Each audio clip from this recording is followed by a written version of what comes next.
शुक्लांबरधरं विष्णुं शशिवर्णं चतुर्भुजं प्रसन्नवदनं ध्यायेत् सर्वविघ्नोपशान्तये। शान्तं शुचिस्मितं देवं निःसीममहिमान्वितं कवचं शिष्यगणस्य भिषजं भवरोगिणाम् आत्मज्ञानप्रदातारमवाङ्मानसगोचरं सज्जसिद्धिकरं गुरुं नमामि स्वात्मनायकम्। शङ्कारूपेण मच्चित्तं पङ्कीकृतमभूद्यया किङ्करीयस्य सा माया शङ्कराचार्यमाश्रये। भारती करुणापात्रं भारती पदभूषणं भारती पदमारूढं भारती तीर्थमाश्रये। अज्ञानां जाह्नवीतीर्थं विद्यातीर्थं विवेकिनां सर्वेषां सुखदं तीर्थं भारती तीर्थमाश्रये। विद्या विनय संपन्नं वीतरागं विवेकिनं वन्दे वेदांत तत्त्वज्ञं विधुशेखर भारतीम्। गुरु ब्रह्मा गुरुर्विष्णुः गुरुर्देवो महेश्वरः गुरुः साक्षात् परं ब्रह्म तस्मै श्री गुरवे नमः। श्रुतिस्मृतिपुराणानाम् आलयं करुणालयं नमामि भगवत्पादशङ्करं लोकशङ्करम्। ओङ्कारपञ्जरसुखीमुपनिषदुद्यानकेलिकलकण्ठीम् आगमविपिनमयूरीम् आर्याम् अंतर्विभावयेत् गौरीम्। నమస్సభాయే. ప్రతి మనిషికి జీవితంలో కొన్ని అదృష్టాలు తెలియకుండా కలిసి వస్తూ ఉంటాయి. అట్లాంటి వాటిల్లో ఇది ఒకటి. జగద్గురువులు శ్రీ శ్రీ శ్రీ భారతీ తీర్థ మహాస్వామి వారు తద్ అభిన్న స్వరూపులు తదంతేవాసి అయినటువంటి శ్రీ విధుశేఖర భారతీ స్వామి వారి యొక్క సంకల్పం ఎంత గొప్పదంటే మనందరినీ కూడా సన్మార్గంలో నడిపించటానికి కావలసినటువంటి వ్యవస్థని ఏర్పాటు చేశారు. వారి సంకల్పాన్ని ముందుగా వారికి సాష్టాంగ దండ ప్రణామాలు అర్పిస్తూ ఇక్కడి నుంచే వారి సంకల్పాన్ని ఆచరణాత్మకంగా తీసుకొస్తూ అనేకులు ప్రత్యక్షంగా కొందరైతే పరోక్షంగా కొందరు వెరసి అందరూ కూడా అది వారి సంకల్పం నలుగురికి అందేలా చేస్తున్న అహం బ్రహ్మాస్మి సంస్థ వారి కార్యకర్తలు ప్రతి ఒక్కరికి పేరు పేరున ధన్యవాదాలు తెలియచేస్తూ శ్రమ కోర్చి ఇంత దూరం వచ్చి ఈ చిన్న పిల్లవాడు మాట్లాడే 4 మాటలు వినడానికి వచ్చిన మీ అందరికీ కూడా నమస్కారం తెలియజేస్తూ ఈ కార్యక్రమ ప్రణాళిక ఇవాళ రేపు అని చెప్పారు. అసలు ఇవాళ ఒకటి రేపు ఒకటి ఈ స్తోత్రాలు బహుశా జరగాల్సినవేమో మరి, కానీ ఇవాళ 2 ఇవాళ్లే అన్నారు కాబట్టి చెప్పేసుకుంటే రేపు ఫ్రీ అన్నమాట. మనం నాకు ఇచ్చిన అంశాలు గౌరీ దశకము 1, రెండవది కృష్ణాష్టకం. అందరికీ తెలిసి కృష్ణాష్టకం చాలా ప్రసిద్ధమైన అష్టకం ఒకటి ఉంది, అది కాక మరొకటి ఉన్నది. 2 రాశారు జగద్గురువులు కృష్ణాష్టకాలు. అందులో రెండవది నాకు ఇవ్వటం జరిగింది. ఇవి ఎందుకు తీసుకున్నారయ్యా అన్నది ఒక ప్రశ్న. అంటే అనేక స్తోత్రాలు శంకరుల సాహిత్యం జనసామాన్యంలో ఉన్నాయి, కానీ కొన్ని విశేషమైనటువంటి స్తోత్రాలు ఇంకా అందరికీ అందుబాటులోకి రాలేదు అనే ఉద్దేశంతో వీటిని కూడా పరిచయం చేయాలి అని చెప్పారు. కనుక మీరు ఎలా మొదటిసారి ఈ స్తోత్రాన్ని వింటున్నారో నేను ఏం తక్కువ కాదు. కనుక కలిసి చదువుకుందాం. నేనేదో చెబుతాను మీరు వింటాననే భావనలో ఉండకండి. లీలాలబ్ధస్థాపితలుప్తాఖిల లోకాం లోకాతీతైర్యోగిభిరంతశ్చిరమృగ్యాం బాలాదిత్య శ్రేణి సమానద్యుతి పుంజాం గౌరీమంబామంబురుహాక్షీం అహమీడే. ఇది మొదటి శ్లోకం. గౌరీం అంబాం అంబురుహాక్షీం అహం ఈడే. ఇది మకుటంగా ఈ దశకం జరుగుతుందండి. మొట్టమొదటి గౌరీం, తర్వాత అంబ. కనుక ఆ తల్లి మనని కాపాడక తప్పదు. అమ్మని పిలిచిన తర్వాత కాపాడుతుంది కదా. ఎన్ని తప్పులు చేసినా రక్షించేది అమ్మ.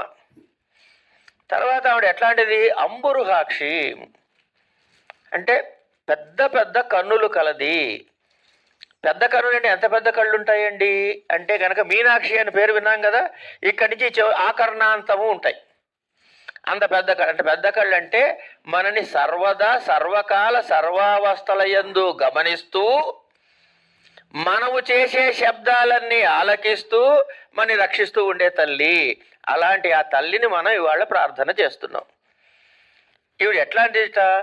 లీలాలబ్ధ స్థాపిత లుప్తాఖిల లోకం. ఫస్ట్ ఆవిడ చేసే పని లీలగా చేస్తుంది. అంటే ఎటువంటి శ్రమ ఇబ్బంది లేకుండా అలవోకగా అంటామే, ఆ అలవోకగా చేస్తుంది. ఏం చేస్తుంది ఆవిడ అలవోకగా? లీలాలబ్ధ స్థాపిత లుప్త అఖిల లోక. లబ్ధ దొరికింది అంటే సృష్టి, తర్వాత స్థాపిత స్థితి, లుప్త లయ. ఏమిటి? అఖిల లోకం. అమ్మవారు సృష్టి స్థితి లయ కార్యక్రమములను చాలా అవలీలగా నిర్వహిస్తుంది అని మొట్టమొదటి శబ్దం. అంటే ఇక్కడ ఎక్కడి నుంచి ప్రారంభం చేశారు? అమ్మవారు అంటే ఈ గౌరీదేవి అంటే ఎవరు అంటే శివుడి భార్య, ఆవిడ ఇట్లా ఉంటుంది అవేహీ కాదు. ఈ సర్వ జగత్ సృష్టి కారణ హేతుభూతమైన ఆ చైతన్యం ఎవరైతే ఉన్నారో ఆ చైతన్యమే గౌరీదేవితో పిలుస్తున్నాము. మరి గౌరీదేవితో ఎందుకు పిలవాలి? అదే చెప్పచ్చు కదా డైరెక్ట్గా. శంకరులు అంటే 5 చెప్పారు అమ్మ విషయాల్ని. 1 సత్, 2 చిత్, 3 ఆనందం. ఈ 3 కాకుండా నామము రూపము ఇవన్నీ కూడా ఆత్మపంచకం అన్నారు. మొదటి 3 బ్రహ్మవాచ్యములు, తర్వాత 2 మాయాత్మకములు అని చెప్పారు.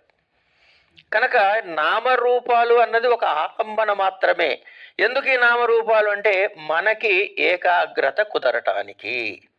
కానీ చూడాల్సింది ఏమిటి అయ్యా అంటే అమ్మవారు అంటే చిన్న ఇలా అని కాకుండా ఆ విశ్వ రూపాన్ని మనం దర్శించగలగాలి. అది ఎత్తుకోవటమే ఆ మాటతో ఎత్తుకున్నారు. లీలా లబ్ధ స్థాపిత లుప్తాఖిల లోకం. ఇక ఈవిడ్ని ఎలా దొరుకుతుంది మరి? ఇట్లాంటి అయితే ఈ తల్లిని ఎట్లా పట్టుకోవాలి నేను? లోకాతీతైర్యోగిభిరంతశ్చిర మృగ్యాం. ఆవిడ ఎట్లాంటిదిట అంటే యోగులు లోకాతీతై, ఈ లోకంతో ఏ సంబంధము లేకుండా ఉండి యోగులైనటువంటి వారు ఎప్పుడు అంతశ్చిరమృగ్యాం. చిరము అంటే బహుకాలముగా, అచిరకాలము అంటే ఏంటి? వెంటనే అని కదా. ఆ తీసేస్తే చిరకాలం. చిరకాలం అంటే ఎప్పుడు అని. ఏం చేస్తున్నారట యోగులు? చిరమృగ్యాం వెతుక్కుంటున్నారట. లోకాతీతమైనటువంటి లోకముతో సంబంధము లేనటువంటి యోగులు, లోకులు అతీతులైనటువంటి వారు అంటే ఈ జడమును దాటిన వారు, జడమునకు అతీతమైన వారి చేత ఎప్పటి నుంచో వెదకబడుతూ ఉన్న తల్లి. మరి వెతుకుతే ఎందుకు దొరకట్లేదు? ఆవిడ వెతుకుతే దొరకాలి కదా. ఎందుకు దొరకట్లేదు అన్నది ఒక ప్రశ్న. ఎందుకు దొరకట్లేదు అంటే 1 మనకి లగ్నం కాలేదు, లేదు తత్వం అర్థం కాలేదు. కనుక గురువుగారి దగ్గరికి పోతే ఆ తత్వం చెబుతారు మనకి. ఇక ఈవిడ్ని ఎట్లా చేయాలి? సాధన చెయ్యాలి. ఏం సాధన చెయ్యాలయ్యా అంటే బాలాదిత్య శ్రేణి సమాన ద్యుతి పుంజాం. బాల ఆదిత్య శ్రేణి సమాన ద్యుతి పుంజాం.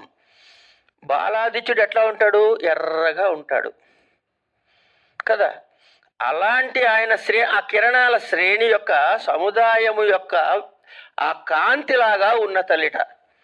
అరుణాం కరుణాతరంగితాక్షీం ధృత పాశాంకుశ పుష్ప బాణహస్తాం. వచ్చేసిగా. ఇప్పుడు ఇక్కడ ఆయన ఏం చెప్పారు? ధ్యాన శ్లోకం చెప్పారు. ఈ ధ్యాన శ్లోకం మన గురువులు ఎప్పుడు చెబుతారు? మంత్రోపదేశం చేసినప్పుడు చెబుతారు. మంత్రోపదేశం చేయటానికి అందరికీ ఇస్తారా ఇవ్వరా అంటే మన యోగాన్ని బట్టి రావచ్చు, రాకపోవచ్చు. కానీ శంకరులకున్న విషయం తెలుసా అండి? శృతి స్మృతి పురాణానాం ఆలయం, తర్వాత మాట చెప్పండి, కరుణాలయం. ఆయన కారుణ్యం ఎంత గొప్ప విశేషమైనదంటే మంత్రోపదేశము లేని వాళ్ళకి కూడా తత్ఫలితాన్ని అందించే విధంగా ఆ మంత్ర భావాన్ని సాకారం చేసి ఒక వాక్యంలో ఇమిడిచారు. ఇది ఎవరైనా స్తోత్రం ఎవరైనా చదువుకోవచ్చు. వీళ్ళు చదవకూడదు, వాళ్ళు చదవాలని నియమం లేదు. స్తోత్ర సాహిత్యం వారు ఇచ్చింది ఎందుకంటే మామూలుగా మన లౌకికంగా వీళ్ళకి అర్హత లేదు, వీళ్ళకి అర్హత ఉంది అనే వాళ్ళు కూడా రక్షించబడటానికి ఇచ్చిన స్తోత్రం ఈ స్తోత్ర సాహిత్యం. ఇందులో చెప్పినది కూడా పరమ వేదాంతమే, ఇంకోటి ఏం చెప్పలేదు ఆయన ఎక్కడ. శంకరుడి నోట్లోంచి వచ్చిన ప్రతి అక్షరము అక్షరమే, అది నశించనిది. అది అదృష్టం ఉంటేనే మనకు ఆ శబ్దాన్ని ఉచ్చరించే అవకాశం వస్తుంది. కనుక అర్థం అయినా కాకపోయినా శంకర పంక్తులు చదువుకుంటే మనం ధన్యులం అవుతాం. సరే, బాలాదిత్య శ్రేణి సమానద్యుతి పుంజాం, అంటే బాలా మంత్రాధిష్టాన దేవత యొక్క ధ్యాన శ్లోకాన్ని చెప్పారు. అంబాం గౌరీమంబాం అంబురుహాక్షిం అహమీడే. ఇదండి. అంచేత ఎల్ల లోకాలలో ఉండి సృష్టి స్థితి లయలు అనేటటువంటి కార్యక్రమం లోక వ్యాపారాన్ని చేస్తూ లోక వ్యాపారాన్ని విడిచి ఉన్నటువంటి తపోనిష్ఠులైనటువంటి యోగులు ఎప్పుడు వెతుక్కునేటటువంటి ఆ తల్లి ఎలా ఉందయ్యా, ఎట్లాంటి రూపంలో వెతుక్కుంటున్నావయ్యా? బాలాదిత్య శ్రేణి ద్యుతిపుంజం. ఆ తల్లిని దర్శించటానికి అమ్మా నిన్ను స్తోత్రం చేస్తున్నానే. అంబురుహాక్షి అహం ఈడే, నిన్ను స్తోత్రం చేస్తున్నా. స్తోత్రం చేస్తే ఏం చేయాలి? దేవతలకు లక్షణం ఉందండి, స్తోత్రం చేస్తే ప్రత్యక్షం అయితే వరం ఇవ్వకుండా వెళ్ళడానికి వీల్లేదు. వాళ్ళకి అదో రూలు. మనకు ఒకటి కాదు, వాళ్ళకు కూడా రూల్స్ ఉన్నాయి. ఏంటది? ప్రత్యక్షం అయ్యారంటే వరం ఇవ్వాలి. కనుక ఏం చేస్తున్నా? అంబామ అంబురుహాక్షి అహమీ, నేను స్తోత్రం చేస్తున్నానే అంటే రక్షించవే అన్నావు. రక్షించవే అంటే రక్షిస్తుంది ఆవిడ, అందులో ఏం అనుమానం లేదు. శంకరుని విషయంలో నాకు చాలా కొన్ని భావాలు ఉంటాయి, అవి కూడా పంచుకుంటా. అప్పుడప్పుడు స్తోత్రం కాకపోయినా పంచుకుంటూ ఉంటా. శంకరులు స్తోత్రం చేస్తూ మత్సమ పాతకీ నాస్తి పాపఘ్ని త్వత్సమానహి ఏవం జ్ఞాత్వా మహాదేవి యథాయోగ్యం తథా కురు అన్నారా లేదా? శంకర్లు ఇక్కడ ఏమడిగారు? అమ్మవారిని ఏమడిగారు? ప్రశ్న అది. ఏమడిగారమ్మా? నీ ఇష్టం వచ్చి చేయమన్నాం అంటే ఆయన నాలాంటి అడ్వకేట్ అమ్మా, అందుకని చెబుతున్న ఈ విషయం. ఆయన ఏమడిగాడంటే అమ్మ నీ ఇష్టం వచ్చినట్టు చేసుకో అన్నాడు అని మనకు అర్థమవుతుంది. కానీ అసలు మెలికి ఎక్కడ పెట్టాడో చెబుతా. మత్సమ పాతకి నాస్తి, ఇక నన్ను మించి పాపాలు చేయడంలో ఎవడూ లేడండి. నన్ టు బీట్ మీ అంటారే అట్లా. నెక్స్ట్ పాయింట్, పాపఘ్ని త్వత్సమానహి, పాపములను ధ్వంసము చేయటంలో నిన్ను మించిన వాళ్ళు ఎవరూ లేరు. ఇదైపోయింది. సో ఏ తర్వాత ఏదైందండి? ముందునే పాపం చేయటం, తర్వాత ఆడు ధ్వంసం చేయటం. ఇక్కడ అవుదాం. పాపము అని ఎప్పుడు చెప్పామో అప్పుడు దానితో పాటు ఉపలక్షణం అంటారు, దానితో పాటు పుణ్యం కూడా కలుపుకోవాలి మనం. కనుక పాప పుణ్యములు చేయడంలో నన్ను మించిన వాడు లేడు, పాప పుణ్యములను దగ్ధం చేయడంలో నిన్ను మించింది లేదు. ఇప్పుడు ఏం చేయాలట? ఏవంజ్ఞాత్వ మహాదేవి, ఇదొక్కడే గుర్తుపెట్టుకో తల్లి నువ్వు. యథాయోగ్యం తథాకురు. ఇప్పుడు నా స్టేటస్ చెప్పండి. నా దగ్గర ఏమున్నాయి? పాపం ఉందా, పుణ్యం ఉందా? పాపము పుణ్యము సున్నా అయితే ఏమివ్వాలి? అడిగాడా శంకరుడు? ఆవిడకు వేరే ఆప్షన్ ఉందా? అది శంకర సాహిత్యం. కనుక శంకర సాహిత్యాన్ని చూసేటప్పుడు ఇలాంటి అనేకమైనటువంటి మెళుకువలు ఆయన అందులో కనపడకుండా నిక్షిప్తం చేశారు. అది తెలియకపోయినా నష్టం లేదు, చదువుకుంటుంటే అది ఆవిడకి అర్థమవుతుందిగా, మనకు అర్థం కాకపోవచ్చు కాక. మనకు అర్థం కాకపోయినా ఆవిడకి అర్థమవుతుందిగా. కనుక ఆయన సాహిత్యంలో ఆయన అడిగింది ఏమిటి? మోక్షాన్ని మాత్రమే అడిగాడు. లేకపోతే అంత సర్వసంగ పరిత్యాగి ఆ మహానుభావుడిని ఇష్టం వచ్చింది ఇవ్వమంటే ఇచ్చినంత తీసుకుంటాడు ఏమిటి? ఈయన మోక్షం తప్పించేవక్కర్లే. ఆయన మన బదులు అలా స్తోత్రం, ఆయన ఆల్రెడీ ముక్తుడు. కనుక మన కోసం, మనం ఉద్ధరించబట్టం కోసం ఎంత నిక్షిప్తం చేశారో తత్వాన్ని, అది చెప్పడం కోసం నా తాత్పర్యం. నేను చెప్పలేకపోవచ్చు, నాకు తెలియకపోవచ్చు, నాకు స్ఫురణ రాకపోవచ్చు, కానీ ఇంతమంది వింటున్నారు, వీళ్ళలో ఎవరో ఒకరికి ఎక్కడో చోట ఏదో సందర్భంలో స్ఫురణ కలగచ్చు కదా. ఆ కలిగే స్ఫురణ కలిగించడానికి ఇలాంటివి 2-3 మాటలు మనం మాట్లాడుకుంటూ ఉన్నాం అన్నమాట. తర్వాత ఇప్పుడు ఎక్కడి నుంచి వచ్చాము, ఆ కంటిన్యూటీ చూడండి. మీరు శ్లోకంలో ఉండేటటువంటి కంటిన్యూటీని ఒకటి మీరు గమనిస్తూ ఉండాలి. ఎక్కడ మొదలెట్టాడు ఆయన? అమ్మ నువ్వు సృష్టి స్థితి లయకారిణివి అని చెప్పాడు. అయిన తర్వాత ఎవరికి దొరుకుతుంది ఆ సృష్టి స్థితి లయకారణత్వం ఉన్నటువంటి ఆ తల్లి? ఎవరికి దొరుకుతుంది? యోగులకి దొరుకుతుంది. యోగులు కావాలంటే ముందేం కావాలి? సాధన చెయ్యాలి. అందుకని ఏం చెప్పాడు? బాలమంత్రం చెప్పారు మనకి. ఈ తర్వాత ఏం చెప్తున్నారు అంటే ప్రత్యాహార ధ్యాన సమాధి స్థితి భాజాం, ప్రత్యాహార ధ్యాన సమాధి స్థితి భాజాం నిత్యం చిత్తే నిర్వృతి కాష్టాం కలయంతి సత్య జ్ఞానానందమయీం తాం తనురూపాం, సత్య జ్ఞానానందమయీం తాం తనురూపాం గౌరీమంబామంబురుహాక్షీం అహమీడే. ఇక్కడ తర్వాతి మంత్రం వస్తుందండి. మంత్రం వచ్చినా అది స్తోత్రంలో భాగమే. ప్రత్యాహార ధ్యాన సమాధి స్థితి భాజా ఎవరి మనసులో ఉంటుంది అంటే ఈ ప్రత్యాహార ధ్యాన సమాధి స్థితి భాజ అలాంటి ఉన్న వాళ్ళ మనసులో ఉంటుంది. ఇది ఎందుకు చెప్పాడు? ఇదెందుకు చెప్పారు అంటే మన స్థాయి ఎక్కడుందో తీసుకెళ్ళారు అక్కడికి. ఇది అమ్మవారి స్తోత్రం. మంత్రోపదేశమైన వాడని వీడని వాడని కాదు, ఎవరైనా చదువుకోదగ్గది. కనుక ఎవరు రక్షిస్తున్నారంటే ఈ ప్రత్యాహార ధ్యాన సమాధి స్థుతి భాజ వాళ్ళ సమాధిని. ఇక్కడ ఎందుకు మొదలెట్టారు అన్నది చిన్న ప్రశ్న. ముందు దానిలో యోగుల్ని చెప్పారు. ఈ యోగులు ఏమిటి? వాళ్ళు ఎప్పుడూ ఆ స్థితిలో ఉన్నారు. అంటే ఈ సమాధి స్థితిని రెండుగా చెబుతారు, సంప్రజ్ఞాత సమాధి స్థితి అని, అసంప్రజ్ఞాత సమాధి. ఏ స్థితి అయినా సరే సమాధి స్థితిలో ఉన్న నిష్ఠులైనటువంటి వారి గురించి చెప్పారు. అది లానివాడు ఏం చెయ్యాలి? సాధన చెయ్యాలి. అంటే వాడు సాధకుడు కావాలి. సాధకుడు అవటం ద్వారా తాను ఉన్నత స్థితికి వెళ్ళి యోగి స్థితికి ఎదుగుతాడు. కానీ నేను సాధకుడి స్థితిలో కూడా లేనే, అందుకని నాకేం చెప్పారు? అష్టాంగ యోగం చేయరా ముందు అన్నారు. అంటే ముందు మనసుని లాగి పెట్టాలి, యమ, తర్వాత నియమ, ఆసన. ఆ మూడు ఇక్కడ చెప్పలేదు కదండి అంటే ఇవి చెబితే అవి చెప్పినట్టే నాయన అని ఒకటి. తర్వాత నీకు ప్రత్యాహారం ఎప్పుడు చేయగలుగుతావు అంటే కనుక ఆసన శుద్ధి వచ్చిన తర్వాతనే చేయగలుగుతాం. ఇప్పుడు కూర్చోమన్న తర్వాత 2 సార్లు కాళ్ళు ఇటు చాపి 3 సార్లు ఇటు చాపితే అది ఆసన శుద్ధి ఎక్కడుంది కదా. కనుక ఏమీ చేతకాని స్థితిలో ఉన్నవాడు ముందు మనసును లగ్నం చేయడం నేర్చుకోవాలి. మనసును లగ్నం చేయడం నేర్చుకోవాలంటే ఏం కావాలి? యమ నియమ ఆసన దాకా వచ్చిన తర్వాత ప్రాణాయామము ద్వారా, ప్రత్యాహారము ద్వారా, ధ్యానము ద్వారా సమాధి స్థితికి ఎదగాలి. అప్పుడు మళ్ళీ వీడు ఎక్కడికి వెళ్తాడు? ముందు స్టేజ్కి వెళ్తాడు. ఎక్కడికి? సాధకుడి స్టేజ్ దగ్గరికి వెళ్తాడు. సాధకుడి స్టేజ్ దగ్గరికి వెళ్తాడు. సాధకుడి స్టేజ్ తర్వాత వెళ్ళేది యోగ స్థితి. కనుక పైన వాళ్ళు ఉన్నారా నాయనా, వాళ్ళు ఇట్లా వెతుక్కుంటున్నారు, నువ్వు అక్కడ లేకపోతే కనీసం జపం చేయి, జపం చేయాలి కదా ముందు చేసుకుంటూ పైకి రా. అందరినీ కవర్ చేశాడు కదండి అన్నయ్య. ఇట్లా ఉండాలట? నిత్యం చిత్తే నిర్వృతి కాష్టాం కలయంతి,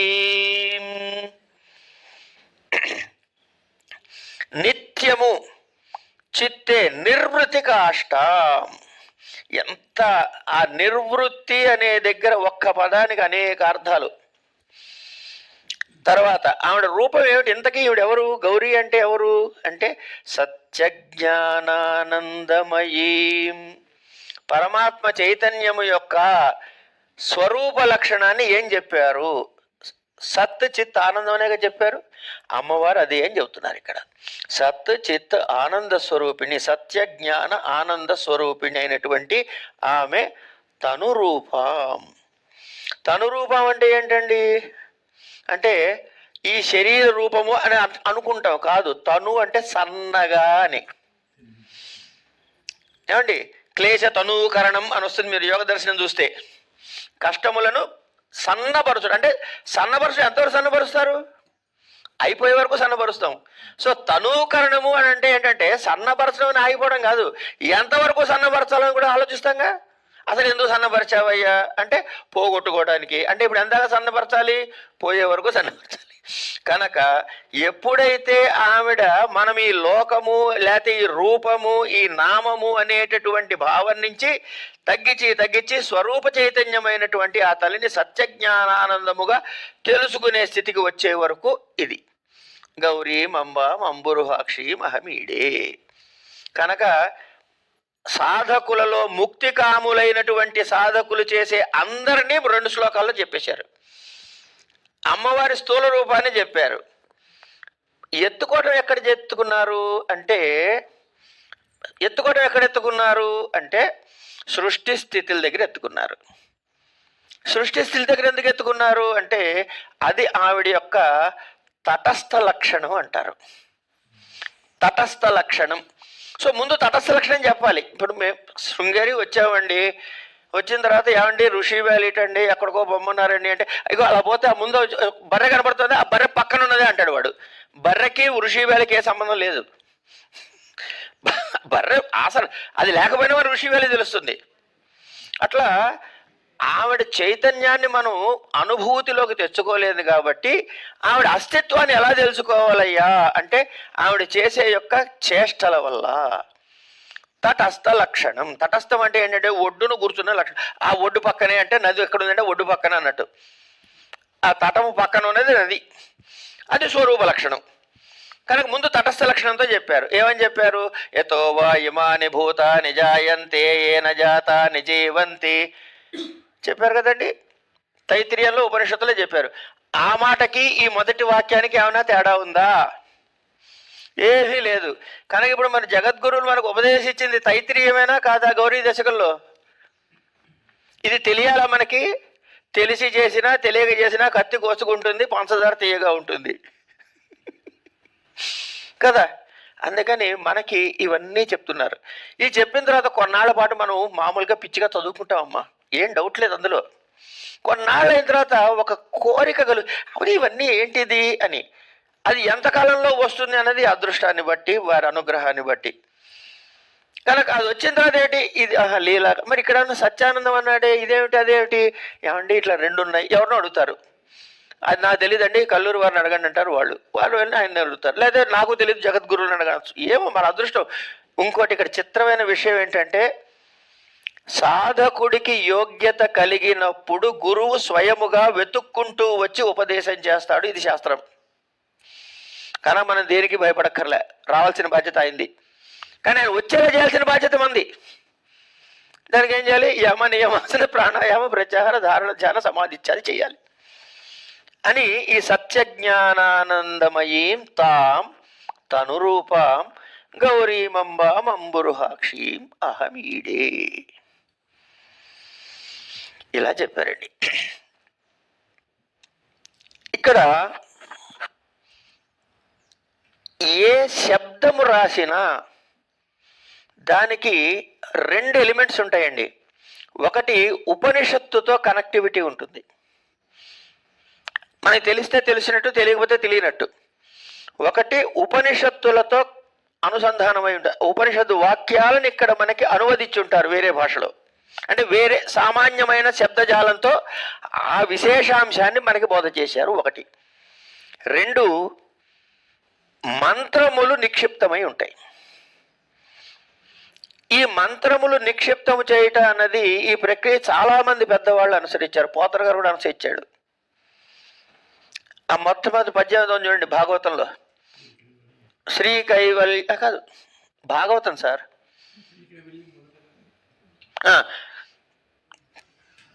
కాదు అది కాదు, అమ్మలగన్నయ్యమ్మ. అమ్మలగన్నయ్యమ్మ ముగురమ్మల మూలపుటమ్మ. ఇంతకీ ఈవిడ ఎవరు?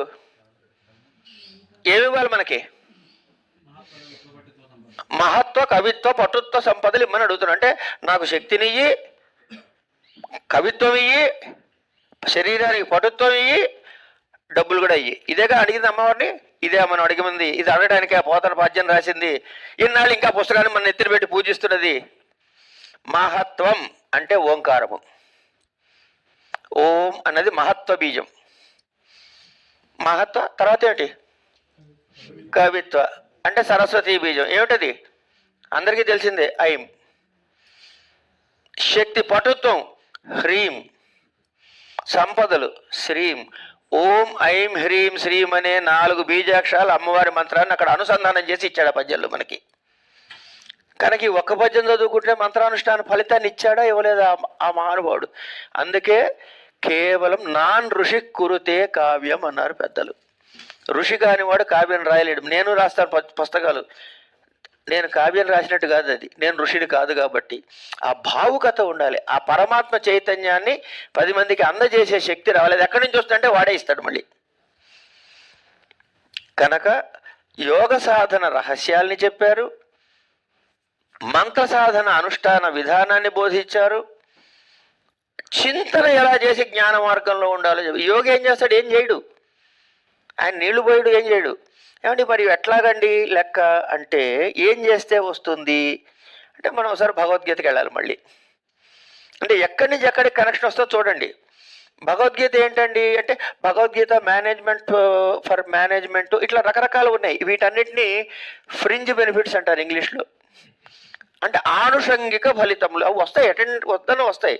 కానీ పరమ తాత్పర్యం ఏమిటి అంటే మోక్షము. కనుక మనకి గురు ఇప్పుడు ఎవరు చేస్తున్నారు? కృష్ణుడు చెబుతున్నాడు. ఎవడికి చెబుతున్నాడు? అర్జునుడికి చెబుతున్నాడు. అర్జునుడు ఎవడు? మన రిప్రజెంటేటివ్ క్యారెక్టర్ అది. ఆయన మన అందరికి వచ్చే అనుమానాలు, డౌట్లు అన్నీ కూడా ఆయన అడిగేశాడు. అడగగలిసినవి, అడగకూడనివి అన్నీ అడిగేశాడు. ఏం అడిగినా సరే కడిగేసి మళ్ళీ చెప్పాడు ఆయన. ఏమండి? సో ఈ భగవద్గీత అంటే ఏమిటి అంటే 18 అధ్యాయాలు ఉన్నాయండి. 18 అధ్యాయాలు ఎట్లా విడగొట్టారండి? 3 భాగాలుగా విడగొట్టామండి. 3 భాగాలు ఏమిటండి? ప్రథమ షట్కం అండి, అది భక్తి కాండ, కర్మకాండ అండి. రెండోదండి భక్తి అండి. మూడోదండి జ్ఞానం అండి. And I'm just expecting an answer from the ఇది గ్రూప్. ఏమండి? జ్ఞాన మార్గం అన్నారు. ఇది కరెక్ట్, తప్పేం లేదు. కానీ శంకరుడు భాష్యం రాశాడు అన్న విషయాన్ని మనం వదిలేయకూడదు. ఇక్కడ శంకరుడు ఏం మాట్లాడతాడు? అద్వైతం మాత్రమే చెప్తాడు. అది ఎక్కడ చెప్పాడు? అక్కడ అంటే మొదటి షట్కాన్ని, 2వ షట్కాన్ని, 3వ షట్కాన్ని కూడా గురువు శిష్యుడికి ఇచ్చే ఉపదేశ మహావాక్యమైన తత్వమసి అని చెప్పారు. ఎట్లా? మొదటి 6 అధ్యాయాల్ని త్వంపద విచారణ అన్నారు. 2వ 6 అధ్యాయాల్ని తత్పద విచారము అన్నారు. 3వ 6 అధ్యాయాల్ని అసిపద విచారము అన్నారు. కనుక భగవద్గీత మొత్తం ఏమైంది? తత్వమసి వాక్యం చదివినట్టు బోధ జరిగింది. ఉపనిషత్తులు ఏం చెప్పాయండి? ఇదే చెప్పింది. బ్రహ్మసూత్రాలు ఏం చెప్పాయి? ఇవే చెప్పాయి. కనుక ప్రస్థానత్రయంలో భగవద్గీత ఉంది అంటే అందులో చెప్పాల్సిన అంశం ఏమిటి? యుద్ధం చేస్తే నీకు రాజ్యం వస్తుందని చెప్పడం కాదు, తత్వ విచారణ చేయించాలి. ఆ తత్వ విచారణ చేశారు స్వామి అక్కడ. కనుక ఆ దృష్టితో మనం శంకర పంక్తులు చదువుకుంటే ఇప్పుడు మళ్ళీ మనం మొదటి స్టేజ్కి వెళ్దాం. ఏమండి మీకు చెప్పిన సిలబస్ గౌరీ దశకం అండి, మీరు మళ్ళీ భగవద్గీత అంటారేమిటి అనకండి. అన్నీ ఒకటే, కేవలం పేర్లు మారుతాయి. పొద్దున్న అన్నము రాత్రికి పెరుగన్నం అంతే, అదే అన్నం, ఏం మార్పు ఉండదు. ఉన్న సత్యం ఒకటే ఉంటుంది అక్కడ. మీరు గమనించినట్లయితే మొదటి అధ్యాయం ఎక్కడ ప్రారంభమైంది? సరే మామూలు మొదటి అధ్యాయం వదిలేద్దాం కాసేపు, ఆయనకు చింతన కలిగింది. 2వ అధ్యాయంలో కూడా కృష్ణుడు నోరు విప్పాడా? విప్పలే. ఎప్పటిదాకా విప్పలేదు? అప్పటిదాకా కృష్ణుడు కేవలం భావమరిది సంబంధంతో కనపడ్డాడు మనకి. షాధిమాం ప్రపన్నోహం, చెప్పమ్మా శ్లోకం చెప్పు. షాధిమాం ప్రపన్నోహం, 9వ శ్లోకం 2వ అధ్యాయం. ఏమండి అంటే నన్ను శాసించు. ప్రపన్నోహం ఇంకేమంటాడు, నాకు ఏది మేలో అది చెప్పు అంటాడు. అలా అడిగే వరకు శిష్యుడికి గురువు బోధ చేయలేదు. కనుక 2వ అధ్యాయం 10-11 శ్లోకాల దగ్గర నుంచి మాత్రమే భగవద్గీత బోధ ప్రారంభమైంది. ముందంతా సరే ప్రిలూడ్. కానీ ఏడ్చాడే వీడు. ఏడుపు ఎందుకు వచ్చింది? ఆ ఏడుపును విషాదం అనుకుంటే యోగవనుడు అన్నారు మళ్ళీ పైగా. ఎందుకంటే ఏది తెలుసుకోవాలో ఏది తెలుసుకోలేదో, ఏది తెలుసో ఏది తెలియదో, నాకు తెలిసింది ఎంతవరకు సత్యమో ఇవేమీ అర్థం కాక కొట్టుమిట్లాడుతున్న నేను చేసిన ప్రక్రియని ఏడుపు అన్నారు. కనుక అది యోగం అయింది. అప్పుడు ఆయన నాకేం అర్థం కావట్లేదు, షాధిమాం నన్ను శాసించు, ప్రపన్నోహం. తర్వాత ఏమన్నాడండి, కరిష్యామి వచనం తవ, నువ్వు ఏది చెప్తే అది చేస్తా అన్నాడు. ఆ మాట ఇచ్చాక అప్పుడు శిష్యుడిగా అంగీకరించి బోధ మొదలెట్టాడు. కుతస్త్వా కష్మలమిదం ప్రజ్ఞావాదాంశ్చ భాషసే గతాసూన్ అగతాసూంశ్చ నాను శోచంతి పండిత. అయిపోయింది. మొదటి వాక్యంలో మొత్తం సిలబస్ అంతా చెప్పేశాడు. తర్వాత అంతా ఎక్స్టెన్షన్ లెక్చరే కదా. ఇప్పుడు ఇక్కడి నుంచి చూడండి, మీరు ప్రారంభం చేసి మరొక్కసారి ఇంటికి వెళ్ళి ఓపికంటే భగవద్గీత చదవండి. వీలైతే శంకర గ్రంథం పంక్తులతో చదవండి. ముందు నేను అంటే నేను జీవుణ్ణి, పరిచ్ఛిన్నుణ్ణి, నేను ఇంతవరకే కన్సైలే ఉన్నవాడిని, నాకు ఆ బంధువు ఉన్నాడు, నాకు చుట్ట ఉన్నాడు, బావ ఉన్నాడు, తాత ఉన్నాడు, ఈ దగ్గర నుంచి తీసుకొచ్చి 6వ అధ్యాయం చివరికి వచ్చేటప్పటికి నేను సర్వవ్యాపకమైన చైతన్యాన్ని తెలుసుకుంటున్నాను అనే స్థితికి వస్తాడు. అంటే ఆత్మశబ్దము యొక్క త్వం అంటే ఎవరు అంటే, త్వం అంటే నేను అంటే జీవుడు, పరిచ్ఛిన్నమైన వాడిని కాదు, అజ్ఞుణ్ణి కాదు, కించిజ్ఞుణ్ణి కాదు, అల్పజ్ఞుణ్ణి కాదు, నేనెవరిని అంటే పరమాత్మ చైతన్యాన్ని అనే తత్వం వచ్చే వరకు 6 అధ్యాయాలు చెప్పారు. తర్వాత ఏం చేశారు, ఇంకొక 6 అధ్యాయాలు తత్వపద విచారణ చేశారు. అక్కడ చూడండి, విశ్వరూప సందర్శన యోగము, విభూతి యోగము ఇవన్నీ వచ్చాయి. అంటే ఏంటి, ఆ పరమాత్మ చైతన్యం యొక్క గొప్పతనాన్ని చెప్పారు. అది అయిన తర్వాత చివరి 3లో అసలు ఈ రెండింటికి ఉన్నటువంటి ఇది అందులో ఒకటి ఎట్లా అయింది అంటే, భగవద్గీత తత్వమసి వాక్య విచారణ. శంకరుల స్తోత్రాల్లో కూడా అదే ఉంటుంది. అది చెప్పడం నా భావం. కనుక ఇక్కడికి మనం ఎవరెవరు ఉన్నారో వచ్చేసాం. ఇప్పుడు చూడండి, 3 అంశాలు చెప్పుకున్నాం. మొట్టమొదటి వాడు యోగి అనేవాడు ఎవరైతే చెప్పామో ఆ యోగిని ఉత్తమ సాధకుడుగా వేసుకోండి. నెక్స్ట్ స్టెప్ రూపముతో కొలచటం, ఒక రూపాన్ని ఆలంబనగా చేసుకుని కొలవటం. దీనికి కూడా మానసిక ఏకాగ్రత కావాల్సి ఉంటుంది. ఇది తెలియాలంటే యోగ చిత్తవృత్తి నిరోధ అనే ఒక వాక్యాన్ని ముందు చెప్పుకుంటే ఇది ఇంకా బాగా అర్థమవుతుంది. పతంజలి యోగ సూత్రంలో మొదటి సూత్రంగా చెప్తారు. అంటే మొదటిది గడప సూత్రం అనుకున్నట్టయితే 2వ సూత్రం దగ్గర నుంచి ప్రారంభం. యోగ చిత్తవృత్తి నిరోధ. చిత్తం అంటే ఏంటి, వృత్తి అంటే ఏమిటి, దాన్ని నిరోధం చేయడం అంటే ఏమిటి, ఇదే కదా. అంతే కదండి. కనుక చిత్తవృత్తిని నిరోధం చేయాలి అంటే ఏం స్టెప్పులు ఉన్నాయి అంటే, అసలు చిత్తవృత్తులు ఎందుకు కలుగుతాయి అని చెప్పాలి. చిత్తవృత్తులు ఎందుకు కలుగుతాయి అంటే, మనలో ఓ 3 ఉన్నారు, సత్వ రజస్ తమో గుణాలు అని. ఈ 3 యొక్క యాక్టివిటీ అప్స్ అండ్ డౌన్స్ మన బిహేవియరల్ ప్యాటర్న్ డిసైడ్ చేస్తుంది, కంపోజిషన్. కనుక ఈ 3 ఉన్నప్పుడు ఏ స్థితిలో ఉంటాము, దాన్ని ఇష్టం వచ్చినట్టు చేస్తున్నాం అనుకోండి, మనం సాధన వైపు తలకాయ కూడా తిప్పాం. కానీ తిప్పుదాం అనుకున్నప్పుడు ముందేం చేస్తాము, కంట్రోల్ చేయాలి. కనుక సత్వ రజస్తమో గుణాల్లో ద మోస్ట్ అన్వాంటెడ్ ఈవిల్ ఎవరంటే సమో గుణం. ముందు వాడిని బయటికి తోయాలి. ఇట్లా చేస్తూ వస్తే మనకి 3 కాంబినేషన్స్ వస్తాయి. ఈ జీవి సత్వ ప్రధానుడు అని అంటాం కొంతమందిని. సత్వ ప్రధానుడు అంటే రజో తమో గుణ అప్రధానుడు. వాడి దగ్గర ఇంకా కొంచెం చటాకు ఉంది. Everyone will have. సో అది అయిన తర్వాత రెండో వాడు రజోగుణ ప్రధానుడు, అంటే సత్వతమో గుణాలు అప్రధానుడు.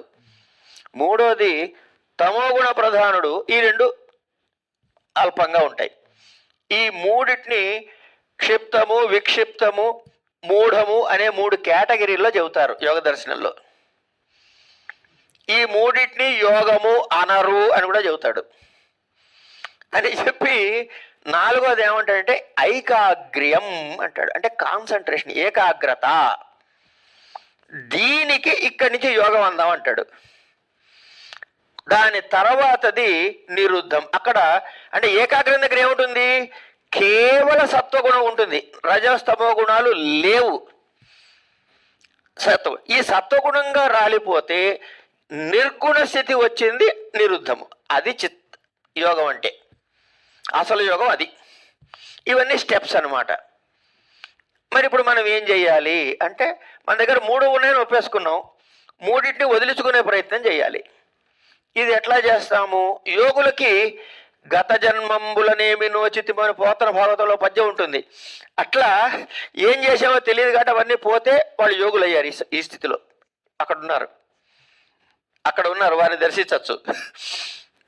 ఏమండి, తర్వాత ఈ యోగులైన తర్వాత ఏకాగ్ర స్థితికి వచ్చారు. అంటే ఈ 3 పోయినాయి, కానీ వాళ్ళ దగ్గర సత్వప్రధానులు అయ్యారు, ఏకాగ్రంగా ధ్యానం చేస్తున్నారు. అప్పుడు మనకు ఒక రూపం యొక్క ఆలంబన అవసరం అవుతుంది. ఏకాగ్ర స్థితిలో ఒక రూపము యొక్క ఆలంబన అవసరం అవుతుంది. అది తప్ప ఇంకోటి ఏం తెలియదు వాడికి. ఇది ఏదీ కానప్పుడు ఆ స్థితికి రావాలిగా, అంటే ముందు పైన వదిలించుకోవాలిగా. ఈ వదిలించుకోవటం ఎలా అన్నదానికి చెప్పిన దాని పేరు మెయిన్ది ఏంటండి అంటే యోగస్థితి. యోగస్థితి ఏమిటి? నిర్వికల్పక సమాధి స్థితితో ఇంకేమన్నా పేరు పెట్టండి దానికి. సాధనలో ఉన్నప్పుడు ఏకాగ్ర స్థితిలో ఉన్నాడు. దాని కింద స్థితి వాడు ఏమిటి? ఇవన్నీ ఉన్నాయి, సత్వరజస్తమోగుణాలు 3 ఉన్నవాడు ఉన్నాడు అక్కడ. ఈ స్థితిలో ఉన్నవాడు ఏం చెయ్యాలంటే వదిలించుకోవాలి. అంటే అది మెయిన్ వంటనా లేకపోతే సబ్బు ప్రిపరేషన్. అందుకే దాన్ని యోగము అనలే, అంగయోగము అన్నారు. అలాంటి 8 ఎలిమెంట్స్తో కలిసింది కాబట్టి అష్టాంగ యోగము అన్నారు. అంగయోగం అది అంతే, మెయిన్ యోగం కాదు. ఇప్పుడు మనకి బోర్డులు కనపడతాయి యోగా టాట్ అని. అసలు యోగం అంటే ఏంటి? మనసుని, చిత్తాన్ని, దీన్ని ఏకాగ్రం చేయడం.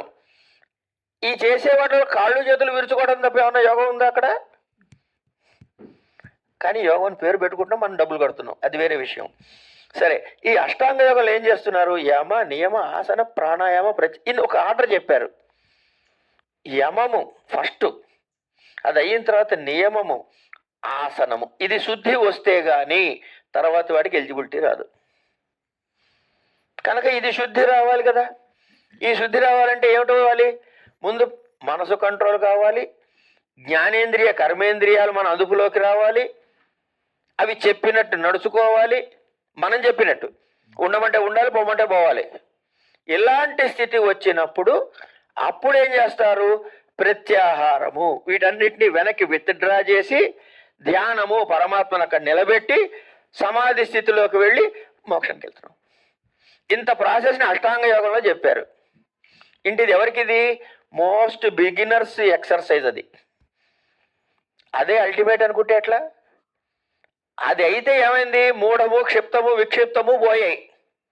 ఇప్పుడు ఎక్కడికి వచ్చాం మనము? ఏకాగ్రం దగ్గరకు వచ్చాం. అప్పుడు ఏం చేసాం? బాలార్క అరుణకిరణ జాలయ రంచితావకాశ విద్యుత జప పటీక అని బాలామంత్రం చెప్పచ్చు, లేదంటే అరుణ కరుణ తరంగితాక్షి అని అమ్మవారిని చెప్పండి. ఏ మంత్రం మీకు నచ్చిన పేరు, ఏమీ లేకపోతే ఇటక రాయి పెట్టుకున్నా దాని మీద ఏకాగ్రత చేయగలిగితే అదే మీ దైవం. కనుక రూపంతో కాదు లెక్క, మనకి రూపం భిన్నంగా చూడాలి. ఇప్పుడు వారు ఉన్నారు, పొద్దున్న లేచి అభిషేకం చేస్తారు. ఏమండి అభిషేకం ఎట్లా చేస్తారు? లేదండి మా ఇంట్లో నిత్యము నేను దాన్ని ఏమంటారు, సైకతలింగంతోనే చేస్తానండి, మట్టి తీసుకొచ్చి చేస్తానండి, పార్థివలింగంతో చేస్తానండి అంటారు. ఇంత మట్టి ముద్ద ఇలా చేసి ఒక షేపు చేస్తే శివుడు అయ్యాడా? అయ్యాడు, కరెక్టే. దాన్ని ఏమని పిలుస్తున్నావు? చేతిలో ఉన్నది మట్టి ముద్ద, మరి ఏమంటున్నావు? ఆపాతాళ నభస్థలాంత భువన బ్రహ్మాండమా విస్ఫురత్. అది ఇక్కడ దర్శిస్తున్నాం కనుక మనం చూడకూడదు, దర్శించాలి. మనం చూడకూడదు, దర్శించాలి. దర్శించినప్పుడు ఏమిటవుతుంది? కనపడేదానికన్నా భిన్నమైన తత్వం కనపడుతుంది. కనపడేదానికన్నా భిన్నమైనది దర్శించగలగాలి. ఆ స్థితికి తీసుకెళ్తున్నవాడు శంకరుడి సాహిత్యంలో అవి చాలా ప్రధానంగా మనకి రూట్ మ్యాప్లు చూపిస్తూ తీసుకెళ్తారు. అది చెప్పదలుచుకున్న విషయం. కనుక ప్రత్యాహార ప్రాణ ధ్యాన సమాధి స్థితిని చెప్పారు. ఎందుకు? మిగతా 3 ప్రీ రిక్విజిట్స్ అవి వస్తే కానీ ఇక్కడ స్థితికి రాలేడు. ఈ స్థితికి వచ్చిన తర్వాత ఏమేం చేయాలో చెప్పారు. చేస్తే ఏం చేయాలి? నిత్యం చిత్తే నిర్వృతి కాష్టాం కలయంతి. అప్పుడు ఏం తెలుస్తుందయ్యా? సత్య జ్ఞానానందమయీం తాం తను రూపం అనే స్థితి తెలిసింది. ఇదండి. ఇది అయిన తర్వాత చంద్రాపీడానందితమందస్మిత వక్త్రాం చంద్రాపీడాలంకృత నీలాలక భారాం ఇంద్రోపేంద్రాచర్చిత పాదాంబుజయుగ్మాం గౌరీమంబామంబురుహాక్షి అహమీడే. చంద్రాపీడ, ఆపీడాం అంటే గనక అలంకారం అండి. అంటే మొదటి నుంచి నాకు పీడ పట్టుకుందని కాదు అర్థం. ఆపీడాం అంటే అలంకారము. చంద్రాపీడానందిత మందస్మిత వక్త్రాం. చంద్రాపీడం అంటే చంద్రుడిని అలంకారం అంటే ఆభరణముగా ధరించినటువంటి వాడి యొక్క మనసుకుని ఆనందాన్ని కలిగింపజేసేటటువంటి చిరునవ్వు కలిగిన తల్లి. పార్వతీ పరమేశ్వరులు ఇద్దరిని ఏకకాలంలో స్మరించాడు. ఎందుకు? శివుడిని తాగకపోతే గౌరీ జాతకంలో శివుడు ఎందుకు మధ్యలో? శివ స్వాధీన వల్లభ, ఆయన పేరు చెబితేనే వాడికి ఆనందం. కనుక ఒక పక్క నుంచి తత్వం చెబుతున్నారు, ఒక పక్క నుంచి ఏకాగ్ర స్థితి తీసుకొచ్చేందుకు మనకు ఒక రూపాన్ని, ఒక ఆలంబనని కూడా ఇస్తున్నారు. ఇప్పుడు మన దృష్టి ముందు ఏముంటుంది? ఓ చంద్రాపీడ చక్కగా అలంకారం పెట్టుకున్న శివుడు కనపడాలి, ఆయన చూస్తున్నప్పుడు ఈవిడేమన్నా నవ్వుతున్న మొహం కనపడాలి. ఇన్ని దర్శించాలి మనం. శబ్దం ఇక్కడి నుంచి వచ్చింది కానీ దర్శనం పైనుంచి రావాలి, అది అంతర్ముఖంగా కావాలి, అనుభవంలోకి రావాలి. కనుక చంద్రాపీడానందిత మందస్మిత వక్త్రాం. మరి ఈవిడెవరు అంటే ఈయన ఆవిడ వేరా కాదు కదా అని చెప్పటానికి చంద్రాపీడాలంకృత నీలాలక భారాం. నెత్తిన చంద్రవంక పెట్టుకున్న తల్లి, కురులలో పెట్టుకున్న తల్లి నువ్వు అన్నాడు. శంకరుడు అదే చంద్రాపీడు, ఈవిడ చంద్రాపీడ. ఆవిడ చూస్తే ఈ నవ్వుతోంది ఈవిడ. మరి ఇద్దరు ఒకే ఆకారంలో ఉంటే వీళ్ళిద్దరు భిన్నులా అభిన్నులా? ఇక్కడ చూడండి, చంద్రపీడ అలంకారంగా పెట్టుకున్న శివుడు అన్నాడు, నువ్వు అలంకారం చేసుకున్న తల్లి అన్నాడు. అంటే ద్వైతమా అద్వైతం ఆయన చెప్పింది? కనపడటానికి 2 ఉన్నది ఒకటే. అదేగా తత్వం ఆయన చెప్పే తత్వం. అద్వైతం 2 లేవయ్యా, ఒకటే ఉంది. అక్కడ 2గా మనకు చూపిస్తున్నాడు. చంద్రాపీడానందిత మందస్మిత వక్త్రాం చంద్రాపీడాలంకృత నీలాలక భారాం. వీళ్ళెవరు? ఇంద్రోపేంద్రాచర్చిత పాదాంబుజయుగ్మాం. ఇంద్రాది దేవతలు, ఇంద్ర ఉపేంద్రాది అర్చిత పాదాంబుజయుగ్మాం. ఇంద్రుడేమిటి, విష్ణువేమిటి, వీళ్ళ అమ్మవారి పాదాలు పట్టుకోవటం ఏమిటి? అసలు ఈ గొడవ ఏమిటి? అసలు వాళ్ళు ఈవిడ కాళ్ళు ఎందుకు పట్టుకున్నారు అంటే, సరే మనకి మన గ్రంథాల్లో అనేకమైన కథారూపాల్లో ఎందుకు పట్టుకున్నారు ఇది చెప్తే ఉండొచ్చుగాక. అసలు విషయం ఏంటంటే, మొట్టమొదటిగా ఉన్నది కేవల చైతన్యం. కేవల చైతన్యం, అంతకుమించి ఏం లేదు. స అకామయత అని అనుకున్నాడు, ఏకం బహుశ్యామని. నేను ఐ వాంట్ టు మల్టిప్లై అనుకున్నాడు. అందుకని సృష్టి ప్రారంభమైంది. అప్పుడు ఏం చేశాడు? తనదైన మాయతో కలిసి సృష్టి ప్రారంభం చేశాడు. కనుక మాయతో కలిస్తే సృష్టి, మాయతో కలవకుండా ఉంటే సృష్టి లేదు. సర్వం ఒకటే, ఏకం సత్ చిత్ ఆనంద స్థితి అది. కనుక ఈ సచ్చిదానంద స్థితిలో ఉన్న పరమ చైతన్యము, దాన్ని ఉపాధి రహితమైన బ్రహ్మము అంటాం. ఉపాధి అంటే ఒక షేప్ ఎట్సెట్రా.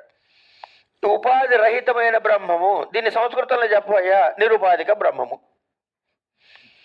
ఉపాధితో కూడిన బ్రహ్మము స ఉపాధిక బ్రహ్మము. ఉపాధితో కూడిన స ఉపాధి, సంధి చేస్తే సోపాధికము, సోపాధిక బ్రహ్మము.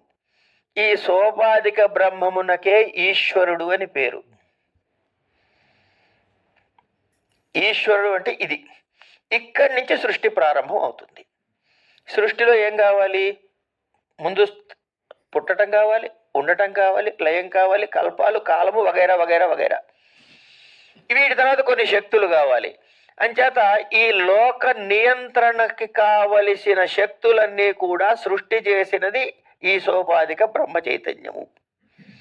కనుక ఎవరికి విశ్వాసముగా, ఎవరిని దాని పై వాళ్ళు ఎవరు అంటే ఈ ఇంద్రాదులందరికీ పైన అమ్మవారు అయ్యేవారే. కనుక ఆవిడ పాదపద్మాలు పట్టుకున్నారు అంటే అర్థం ఏంటంటే ఆవిడ నుంచి వీళ్ళందరూ వచ్చారు అని. ఇంద్రోపేంద్ర జర్చిత పాదాంబుజ యుగ్మాం. యుగ్మమాం ఎందుకంటే వాళ్ళు రెండు పాదాలు ఎందుకు వచ్చాయని అంటే సోపాధిక బ్రహ్మం అని తెలియజేయడానికి రెండు. ఉపాధితో కూడిన పరమాత్మ చైతన్యము, ఈ చైతన్యాన్ని మనం కూలుస్తున్నాం. అయిన తర్వాత నెక్స్ట్ ఇక్కడ వరకు ఏమైందండి? ఏం చెప్పారండి ఇక్కడ వరకు? అమ్మవారి యొక్క రూపాన్ని చెప్పుకుంటూ వచ్చారు. ఆవిడకు అలంకారం ఉంది, ఆవిడ ఇలా ఫలానా చంద్రవంక పెట్టుకుంది, ఇవన్నీ ఉన్నాయి కదా. ఈ అలంకారాలతో చెప్పిన రూపాన్ని చెప్పుకొచ్చారు. ఇప్పుడేం చెప్పాలి? నామాన్ని చెప్పాలి. రూపాన్ని చెప్పాము, నామాన్ని చెప్తాం. అది కూడా చెప్తున్నాడు ఆయన. ఆదిక్షాంతమక్షరమూర్త్యా విలసంతి. ఆదిక్షాంత, అకారం నుంచి క్షకారం వరకు మధ్యలో ఉన్న అక్షరాలన్నీ. అకార ఆది, ఆది అక్షరమూర్తి. మూర్త్యా విలసంతి. భూతే భూతే భూత కదంబ ప్రసవిత్రీ. భూతే భూతే భూత కదంబ ప్రసవిత్రీ. శబ్ద బ్రహ్మానందమయీం తాం తటిభాబాం గౌరీమంబామంబురుహాక్షీం అహమీడే. అమ్మవారు ఆదిక్షాంతం అక్షర విలసంతి. అకారం నుంచి క్షకారం వరకు ఉన్న అన్ని అక్షరములు ఆమె రూపములే. కనుక మనకి మంత్రోపదేశం లేదని కంగారు పడకండి. రోజు పొద్దున అమ్మ కాక టాటన తాత దాదన పాప బాబమ్మ యారలావ శేష సహక్ష అని అనుకోండి, అమ్మవారి దర్శనం అయిపోయింది. నిజం, ఇందులో అబద్ధం లేదు. ఇది ఒక మహామంత్రం. గురువులు చెబుతారు, దాని తత్వం చెప్పాలంటే గురువులు చెప్పాలి. కానీ ఇది ఒక మంత్రం అని మాత్రం గుర్తుపెట్టుకోండి చాలు. అంతవరకు నేను చెప్పే అరుక్కు నాకుంది. అయితే ఇప్పుడు నేను అన్నప్పుడు ఎక్కడ కూడా బిందువు కలపలేదు. ఐ ఉ అననే కానీ బిందువుతో చెప్పలేం. చెబితే మంత్రం అవుతుంది, చెప్పకపోతే మంత్రం కాదు. కనుక ఏం చేశారు? ఇక్కడ మంత్రమును సూచించారు. మంత్ర సూచన జరిగినది, అయిపోయింది. ఈ ఆదిక్షాంతం అక్షరమూర్ఛ విలసంతి అన్న తర్వాత ఏం చెప్పారు అన్నది ఇక్కడ ఉంది అసలు విషయం. భూతే భూతే భూత కదంబ ప్రసవిత్రీ. భూతే భూతే, ఏం భూతాలండి? ఎన్ని భూతాలు ఉన్నాయి? 5 భూతాలు. భూతే భూతే భూత కదంబ ప్రసవిత్రి.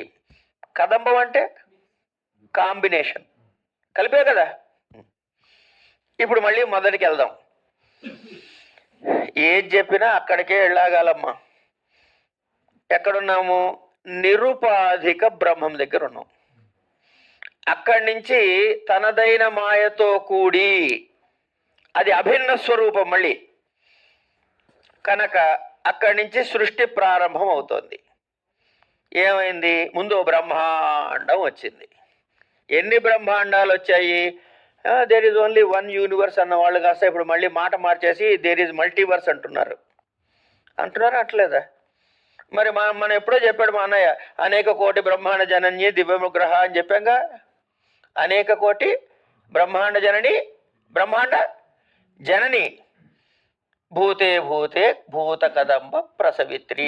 ఈ మాటకి ఆ నా మంత్రానికి ఏమైనా తేడా ఉందండి? అందుకే భూతే భూతే ఏమిటో చూడాలి మనం ఇప్పుడు. భూతే భూతే అంటే ఏమిటో చూడాలి కదా, కదంబం కావాలి ఇక్కడ. కానీ అక్కడ ఉన్న తర్వాత ఆ బ్రహ్మాండంలో ఏమున్నాయ్యా అంటే మొట్టమొదటిగా వచ్చింది ఏమిటయ్యా అంటే ఎటువంటి కల్తీ లేని పంచమహాభూతాలు. అంటే ఆకాశము, వాయువు, అగ్ని, జలము, పృథివీ. కల్తీ లేని ఈ మాట గుర్తుపెట్టుకోండి. ఏ కల్తీ లేనటువంటి అది స్థితి. దీన్నే సూక్ష్మ తన్మాత్రలు అని కూడా అంటారు. దీనికి మిగతా సృష్టి అన్నిటికీ ఇదేమిటి అవుతుంది? అప్పుడు ఇది మిగతా సృష్టి అంతటికి ఇది ఏమిటవుతుంది? కారణం అవుతుంది. అందుకని దీన్ని ఏమని పిలుద్దాం? కారణ శరీరం అందాం.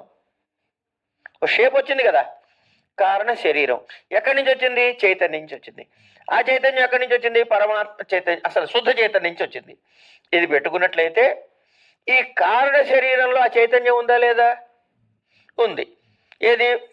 మూల చైతన్యం. ఈ కారణ శరీరంలో ఈ మాయాత్మకమైన అంశాలు ఉండాలా వద్దా? ఉండాలి. కనుక ఇక్కడ చైతన్యము ఉంది, మాయాత్మకమైన అంశాలు ఉన్నాయి. అదే సత్వరజస్తోప గుణాలు అవుతాయి. తర్వాత అవుతాయి. ఈ పంచమహాభూతాలు ఉన్నాయి. ఇది అయిన తర్వాత దీటి నుంచి ఒక నెక్స్ట్ స్టేజ్కి వచ్చాం. దాని పేరు సూక్ష్మ శరీరము అన్నాం. ఇప్పుడు మన దగ్గర ఏమేమి ఉన్నాయి? చేతిలో ఐదే ఉన్నాయి. పంచమహాభూతాలు ఉన్నాయి. ఎట్లా?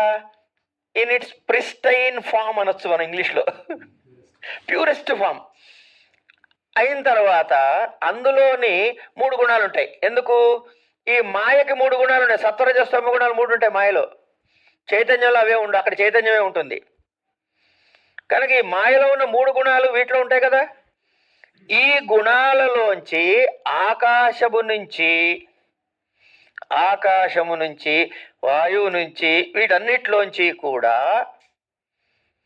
ఒక్కొక్క దీనిలోంచి వాటి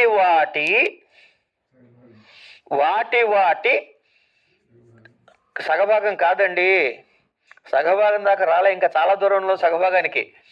వాటి యొక్క సత్వగుణము నుండి జ్ఞానేంద్రియములు, బుద్ధి పుట్టాయి. జ్ఞానేంద్రియములు, బుద్ధి.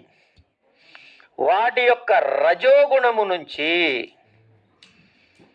కర్మేంద్రియాలు, మనసు పుట్టాయి. పంచ ప్రాణాలు ఉన్నాయి, అంటే వాయువులు. మొత్తం ఎన్నైనాయి? 17. పంచ జ్ఞానేంద్రియాలు, పంచ కర్మేంద్రియాలు, పంచ వాయువులు, మనసు, బుద్ధి. అండ్ మరి చిత్తాహంకారాలు ఏం చేశారండి అంటే ఇవి అందులో అంతర్భవించాయని చెప్తారు పెద్దలు. సో ఇప్పుడు మన దగ్గర 17 ఎలిమెంట్స్ వచ్చాయి. ఎక్కడి నుంచి వచ్చాయి? ఆ 5 నుంచే వచ్చాయి. ఇప్పుడు అక్కడ గుణం వదిలేసాం మనం, గుర్తుపెట్టుకోండి. అక్కడ సత్వగుణాన్ని తీసుకున్నాం, రజోగుణాన్ని తీసుకున్నాం, తమో గుణం వదిలేసాం. ఆ 5లోంచి తమో గుణాన్ని ఇప్పుడు తెచ్చుకోండి. తెచ్చుకుంటే కొంచెం అర్థమయ్యేలా చెబుతాను, ప్రయత్నం చేస్తా. పంచీకరణమే తెలిసిన వాళ్ళకి అర్థమైపోతుంది, లేకపోతే నేను చెప్పడం చేత కాబట్టి కొంచెం కన్ఫ్యూజ్ అవుతారు. కన్ఫ్యూజ్ అయితే ఏమవుతుందంటే గురువు దగ్గర నేర్చుకుంటారు, అదొక లాభం ఉంది. అయోమయంగా పాఠం చెబితే పక్కకి వెళ్ళి చదువుకుంటారు కనీసం. ఏమండి? ఆకాశాన్ని తీసుకోండి. ఆకాశాన్ని 2 భాగాలు చెయ్యండి, ఇదో భాగం ఇదో భాగం. ఇట్లా మిగతా 4 కూడా 2 భాగాలు చెయ్యండి. భూతే భూతే. ఏమండి? ఇప్పుడు మన దగ్గర ఏమున్నాయి? ఒక్కొక్కటి 2 భాగాలుగా ఉన్నాయి కదా. ఈ రెండో భాగాన్ని మళ్ళీ 4 ముక్కలు చేయండి. అంటే పనసకాయ కోసినట్టు అనమాట. పనసకాయ తీసుకుని మధ్య కోసాము, ముక్క పక్కకు పెట్టండి, మళ్ళీ ఇది 4 ముక్కలు చేయండి. ఇప్పుడు మీ దగ్గర ఎన్నేసి ముక్కలు ఉన్నాయి? ఒక పెద్ద ముక్క, 4 చిన్న ముక్కలు ఉన్నాయి, అన్ని 5టికి కూడా. పెద్ద ముక్క ఒకటి, 4 చిన్న ముక్కలు. ఈ 4 చిన్న ముక్కల్ని దీన్ని వదిలేసి మిగతా వాటిలో పెట్టేయండి. అట్లాగే మిగతా వాటి ముక్కలు కూడా సర్దేయండి.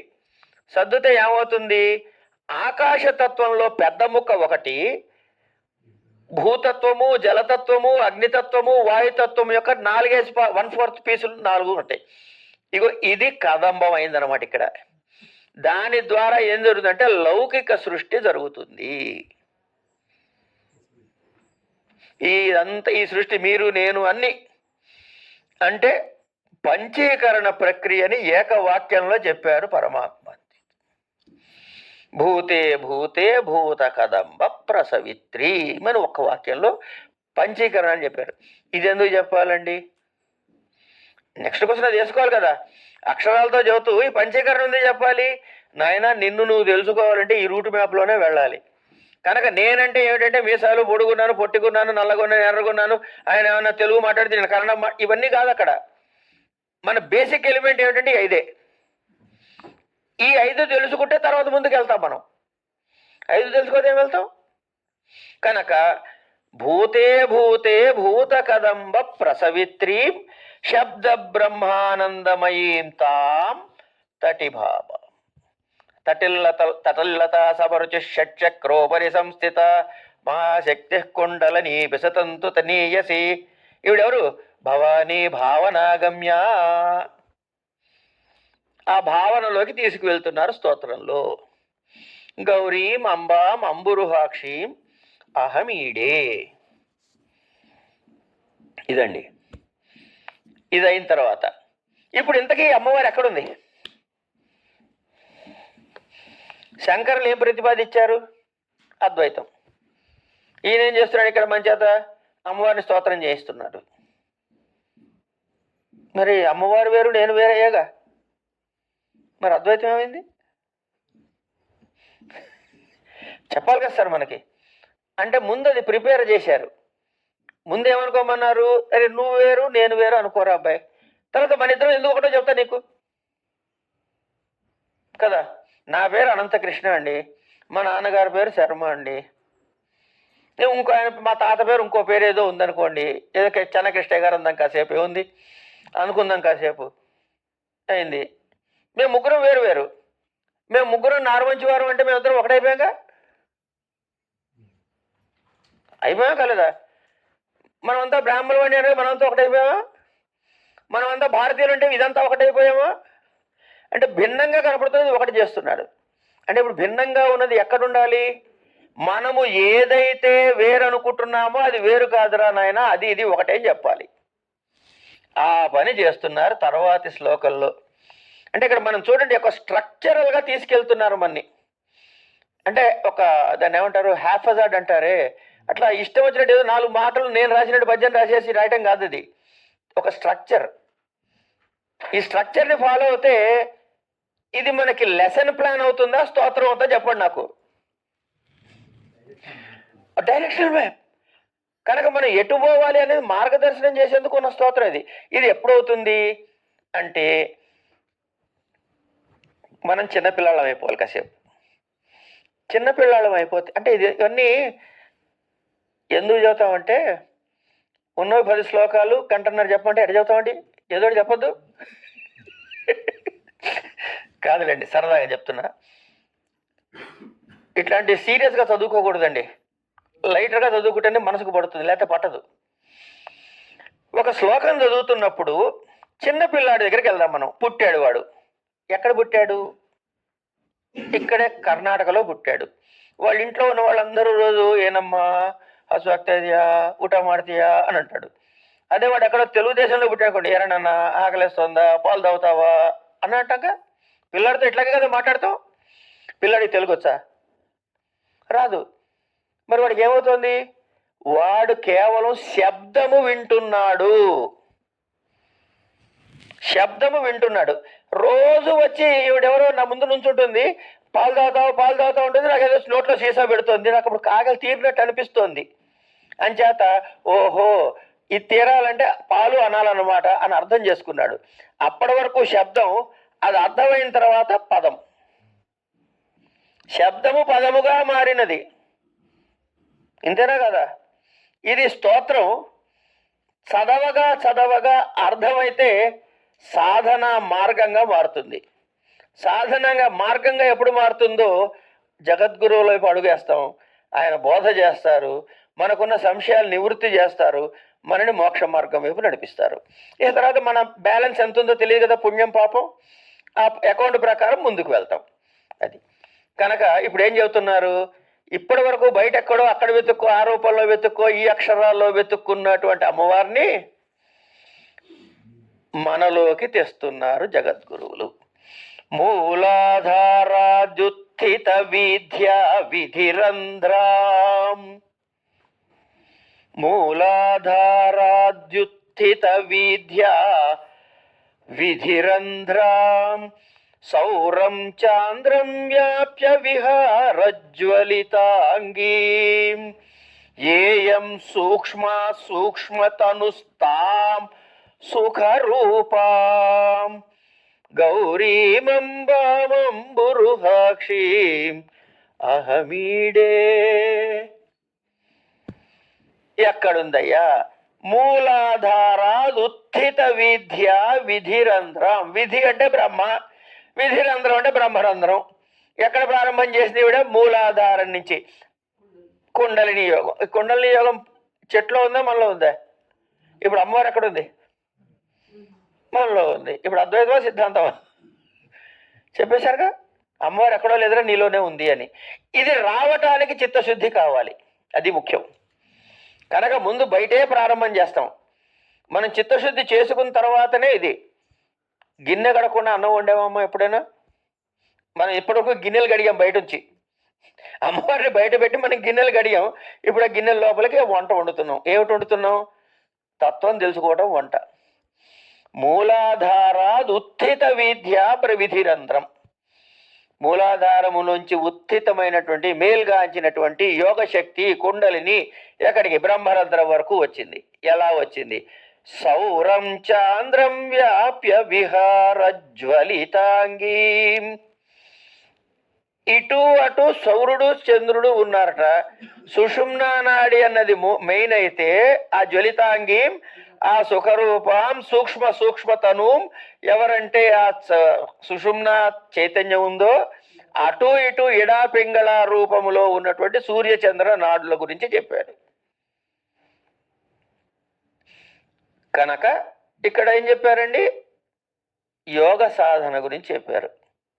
చెప్పి ఏయం సూక్ష్మాత్ సూక్ష్మతను, సూక్ష్మాత్ సూక్ష్మతను అన్నిటికన్నా సన్నటిది, బిసతంతు తనీయసి. లలితా సహస్రనామం. ఆవిడేమిటి? సుఖరూపం. ఏం సుఖం అండి? శారీరక సుఖమా, మానసిక సుఖమా అంటే బ్రహ్మానందాన్ని ఇచ్చేది.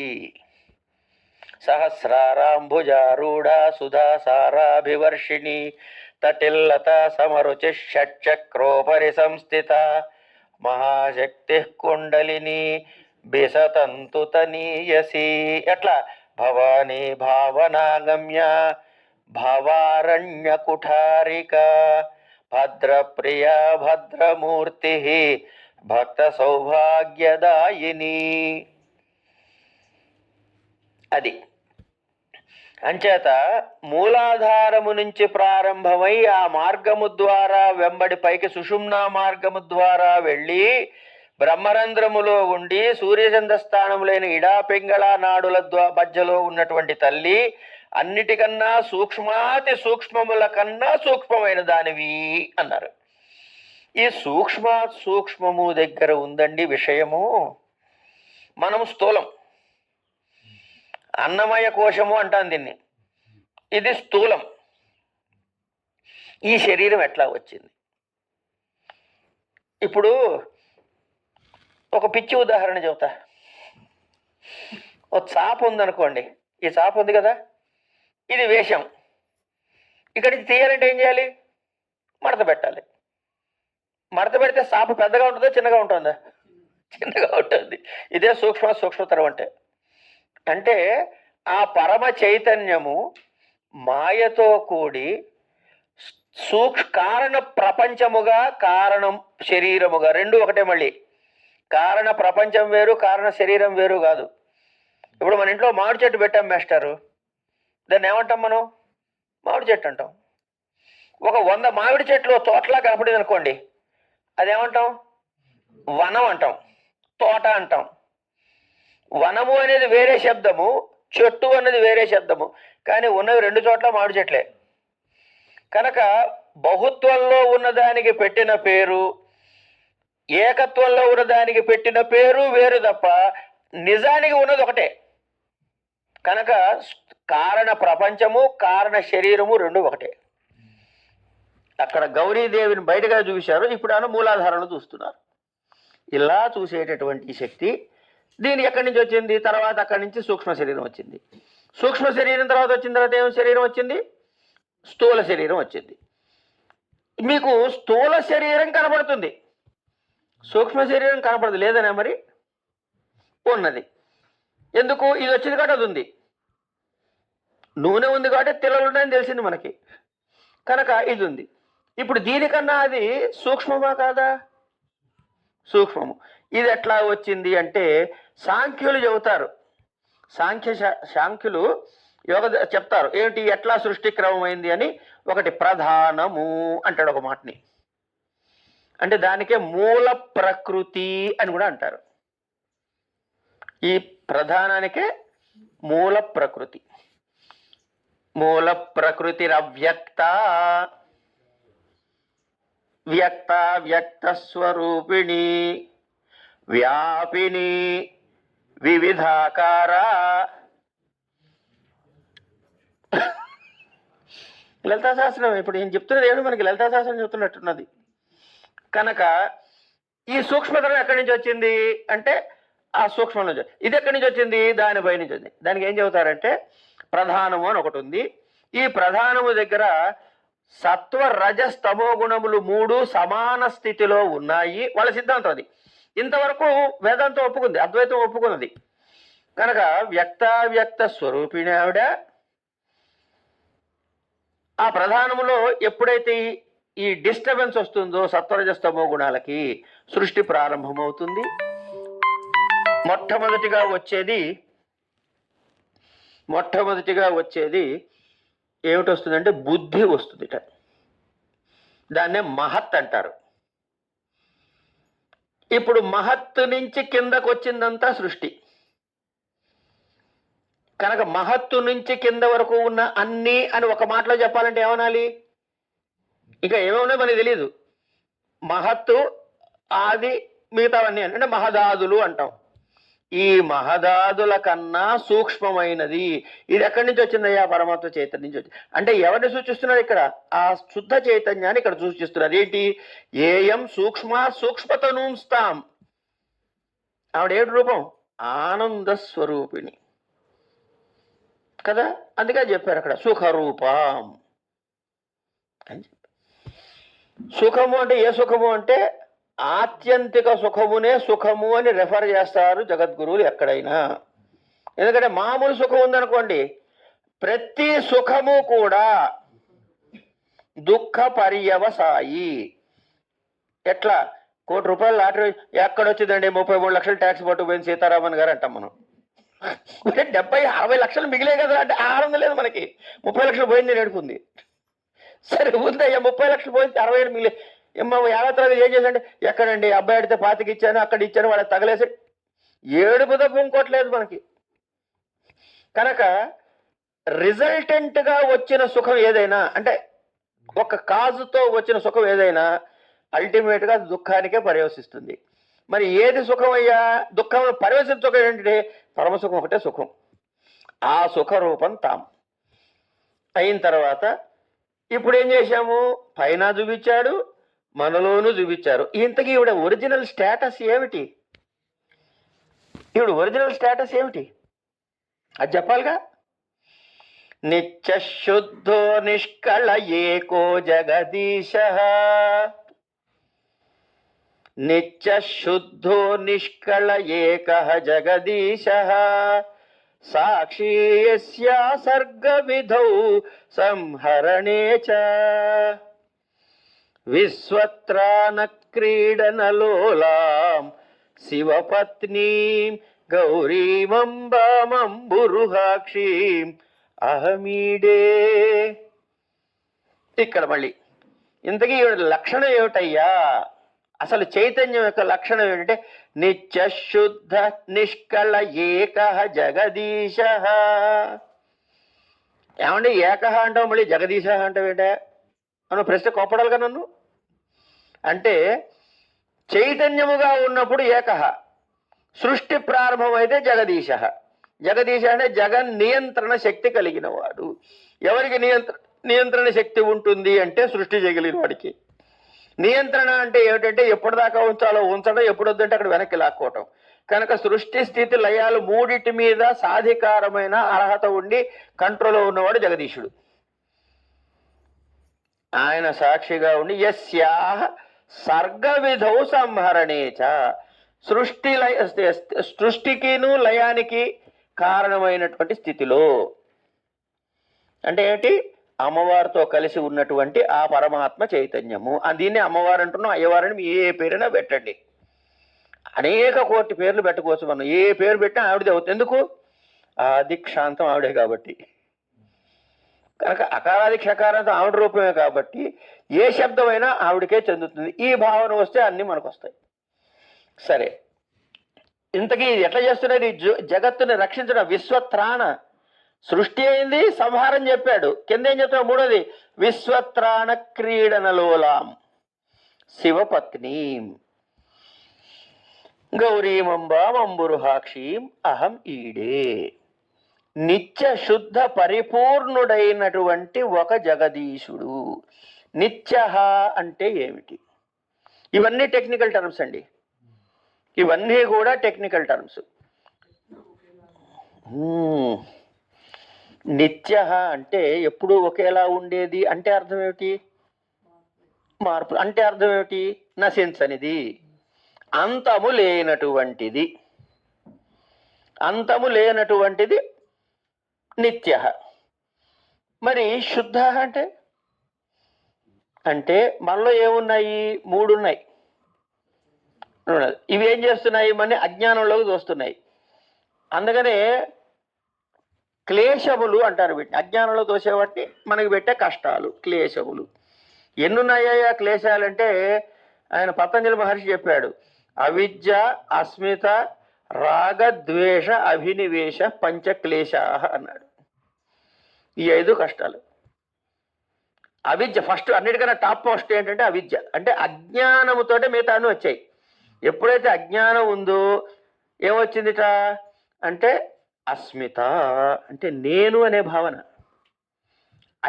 నేను. ఈ నేనేం చేస్తుంది, రాగద్వేషాలు. తర్వాత రాగం అంటే కావాలని కోరుకోవటం, ద్వేషం అంటే అయిష్టమైన దాని మీద వద్దనుకోవటం. ఈ రాగద్వేషాలు.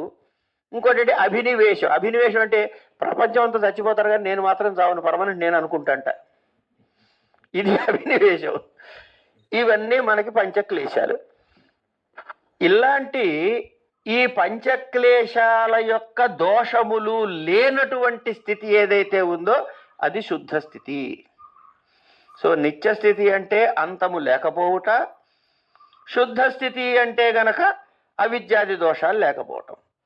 తర్వాత నిష్కలహ, ఏకః, జగదీశ. తర్వాత నిత్య శుద్ధ, బుద్ధ అంటాం. బుద్ధ అంటే జ్ఞానము, స్వప్రకాశమైనటువంటి జ్ఞానము, ఎటువంటి జడత్వాదులు లేనటువంటిది.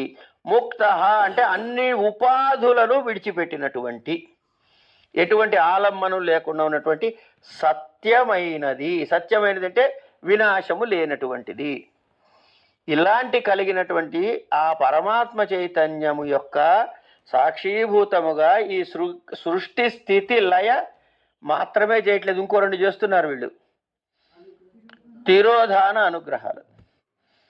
అంటే తర్వాత సృష్టికి కావాల్సిన బీజ రూపంలో దాచుకోవాలిగా. మీరు జామ చెట్టు అయింది ఇంటి ముందు, 5 ఏళ్ల తర్వాత జామ చెట్టు పడిపోతుంది. జామ చెట్టు వేస్తే సృష్టి అయిందా లేదా? పెరిగి స్థితి ఉందా లేదా? ఎండి లయమైందా లేదా? పండు కాసిందా లేదా?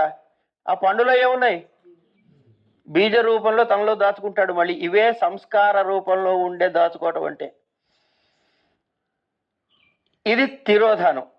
తర్వాత ఏం చేస్తారు? మళ్ళీ సృష్టి ప్రారంభంలో మళ్ళీ వదులుతున్నాడు. అది అనుగ్రహం. పంచకుచ్చ పరాయణ, అమ్మవారి పేర్లు ఉందిగా, ఇవే పంచకృత్యాలు. కనుక నిత్యశుద్ధో నిష్కళయేకో జగదీశ సాక్షి యస్యాహ సర్గవిధౌ సంహరణే చ విశ్వత్రాణ క్రీడనలోలాం.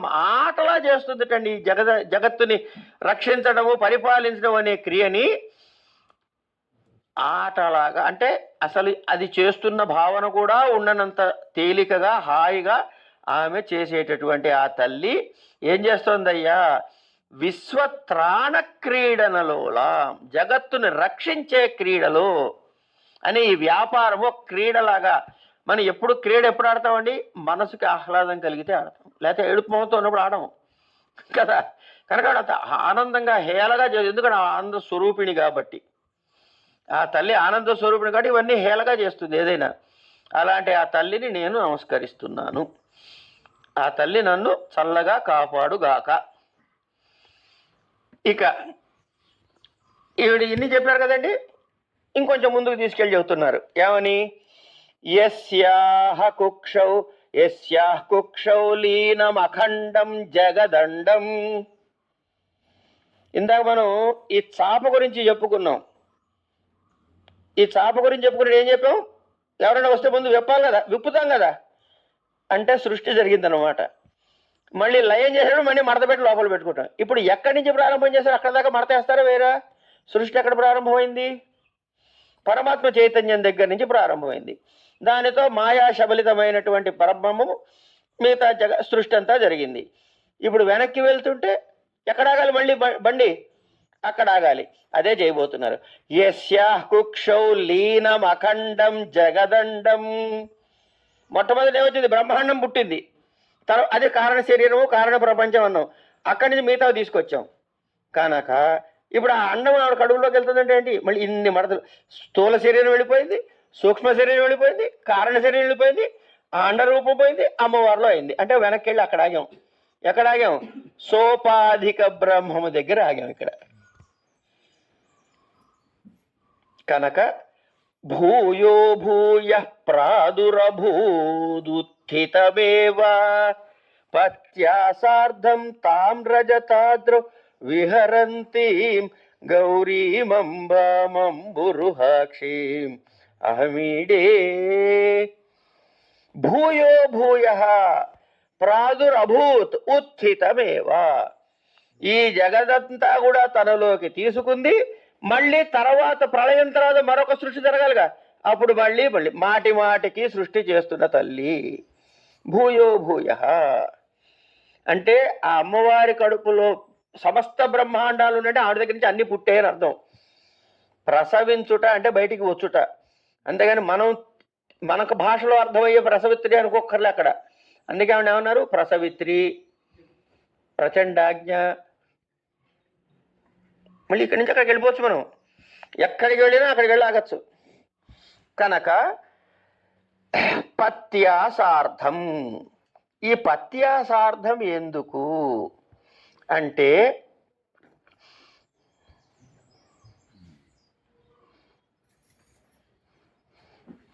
పత్యాసార్థం అని అంటే మీరు గమనించండి, పరమ చైతన్యం అన్నాగా. పరమ చైతన్యం మాయతో కలిసి, ఈ మాయకి ఇంకో పేరు ఉందండి, సమష్టి అజ్ఞానం అని కూడా అంటారు. అజ్ఞానం, సమష్టి అజ్ఞానము, మాయ అన్నీ ఒకటే పేర్లు. ఇవి రెండు కలిస్తేనే ప్రపంచ సృష్టి స్టార్ట్ అవుతుంది.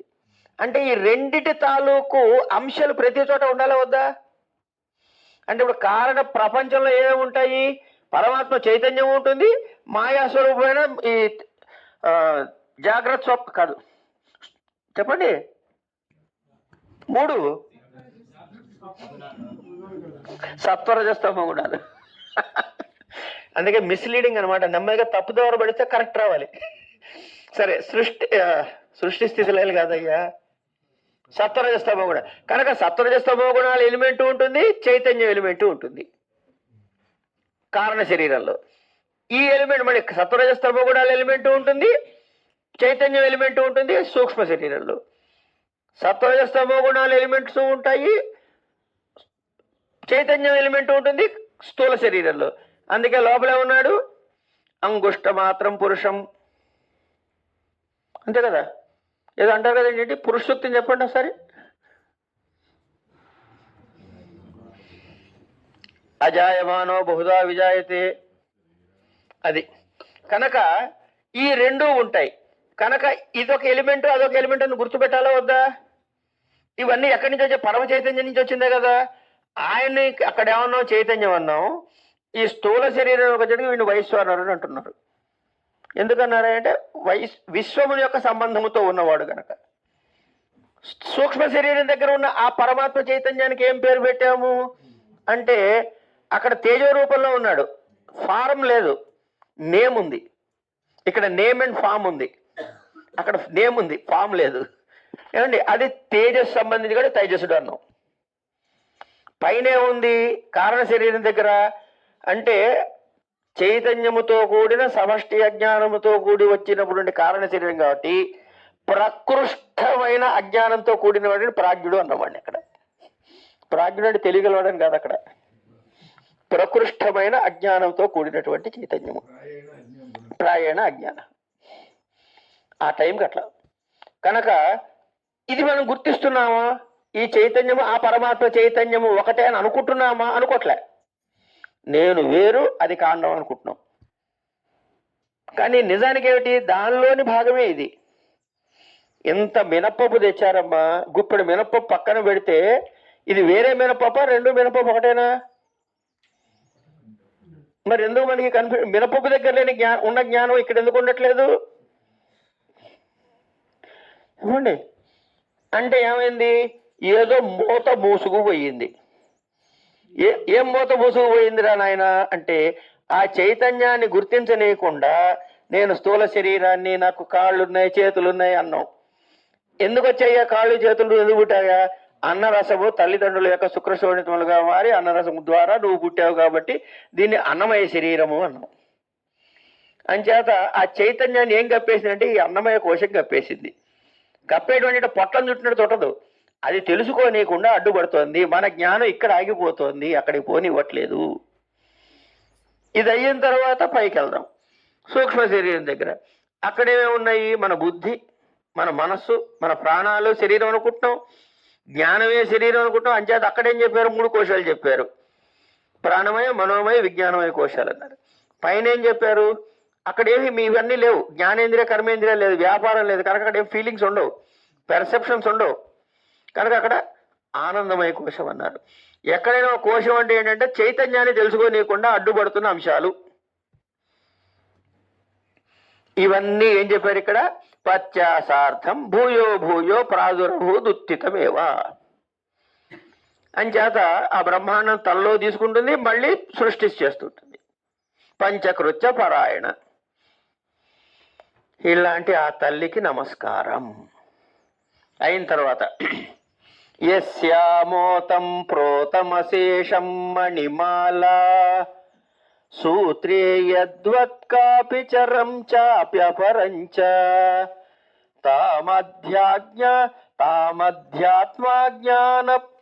జ్ఞానపదవ్య గమనీయా గౌరీమంబామంబురుహాక్షీం అహమీడే. ఇక ఉపసంహరిస్తున్నారు, స్తోత్రాన్ని ఉపసంహరిస్తున్నారు. ఈవిడ ఏం చేస్తుంట? యస్యాం ఓతం ప్రోతం అశేషం మణిమాల. ఓతం ప్రోతం అంటే ఏం లేదండి, అడ్డు నిలువు. చీర నేసారనుకోండి, బట్ట నేస్తే ఎట్లా చేస్తారు? ఒక నిలువు తాడు ఉంటుంది, ఒక అడ్డు ఉంటుంది. ఈ అడ్డది నిలువుది కలిపి నేస్తేనక గుడ్డ కనపడేది. అట్లా ఈ అడ్డ నిలువుగా వేస్తూ ఉండడం చేత ఏమైందంటే ఈ అశేషమైనటువంటి సృష్టి జరుగుతుంది ఆవిడ చేత. కనుక స్థావర జంగమాత్మకమైనటువంటి అది అక్కడ చెప్పారండి. సూత్రే యద్వత్కాపి చరం చాపరంచ అప్యచరంచ.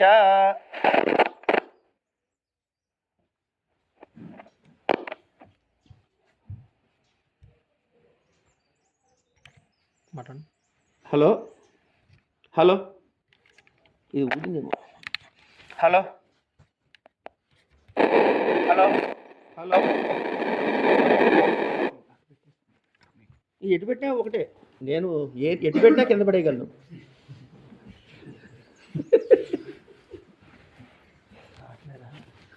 చూడండి, అయితే నా మాట వినపడుతుంది కదండి. రైట్.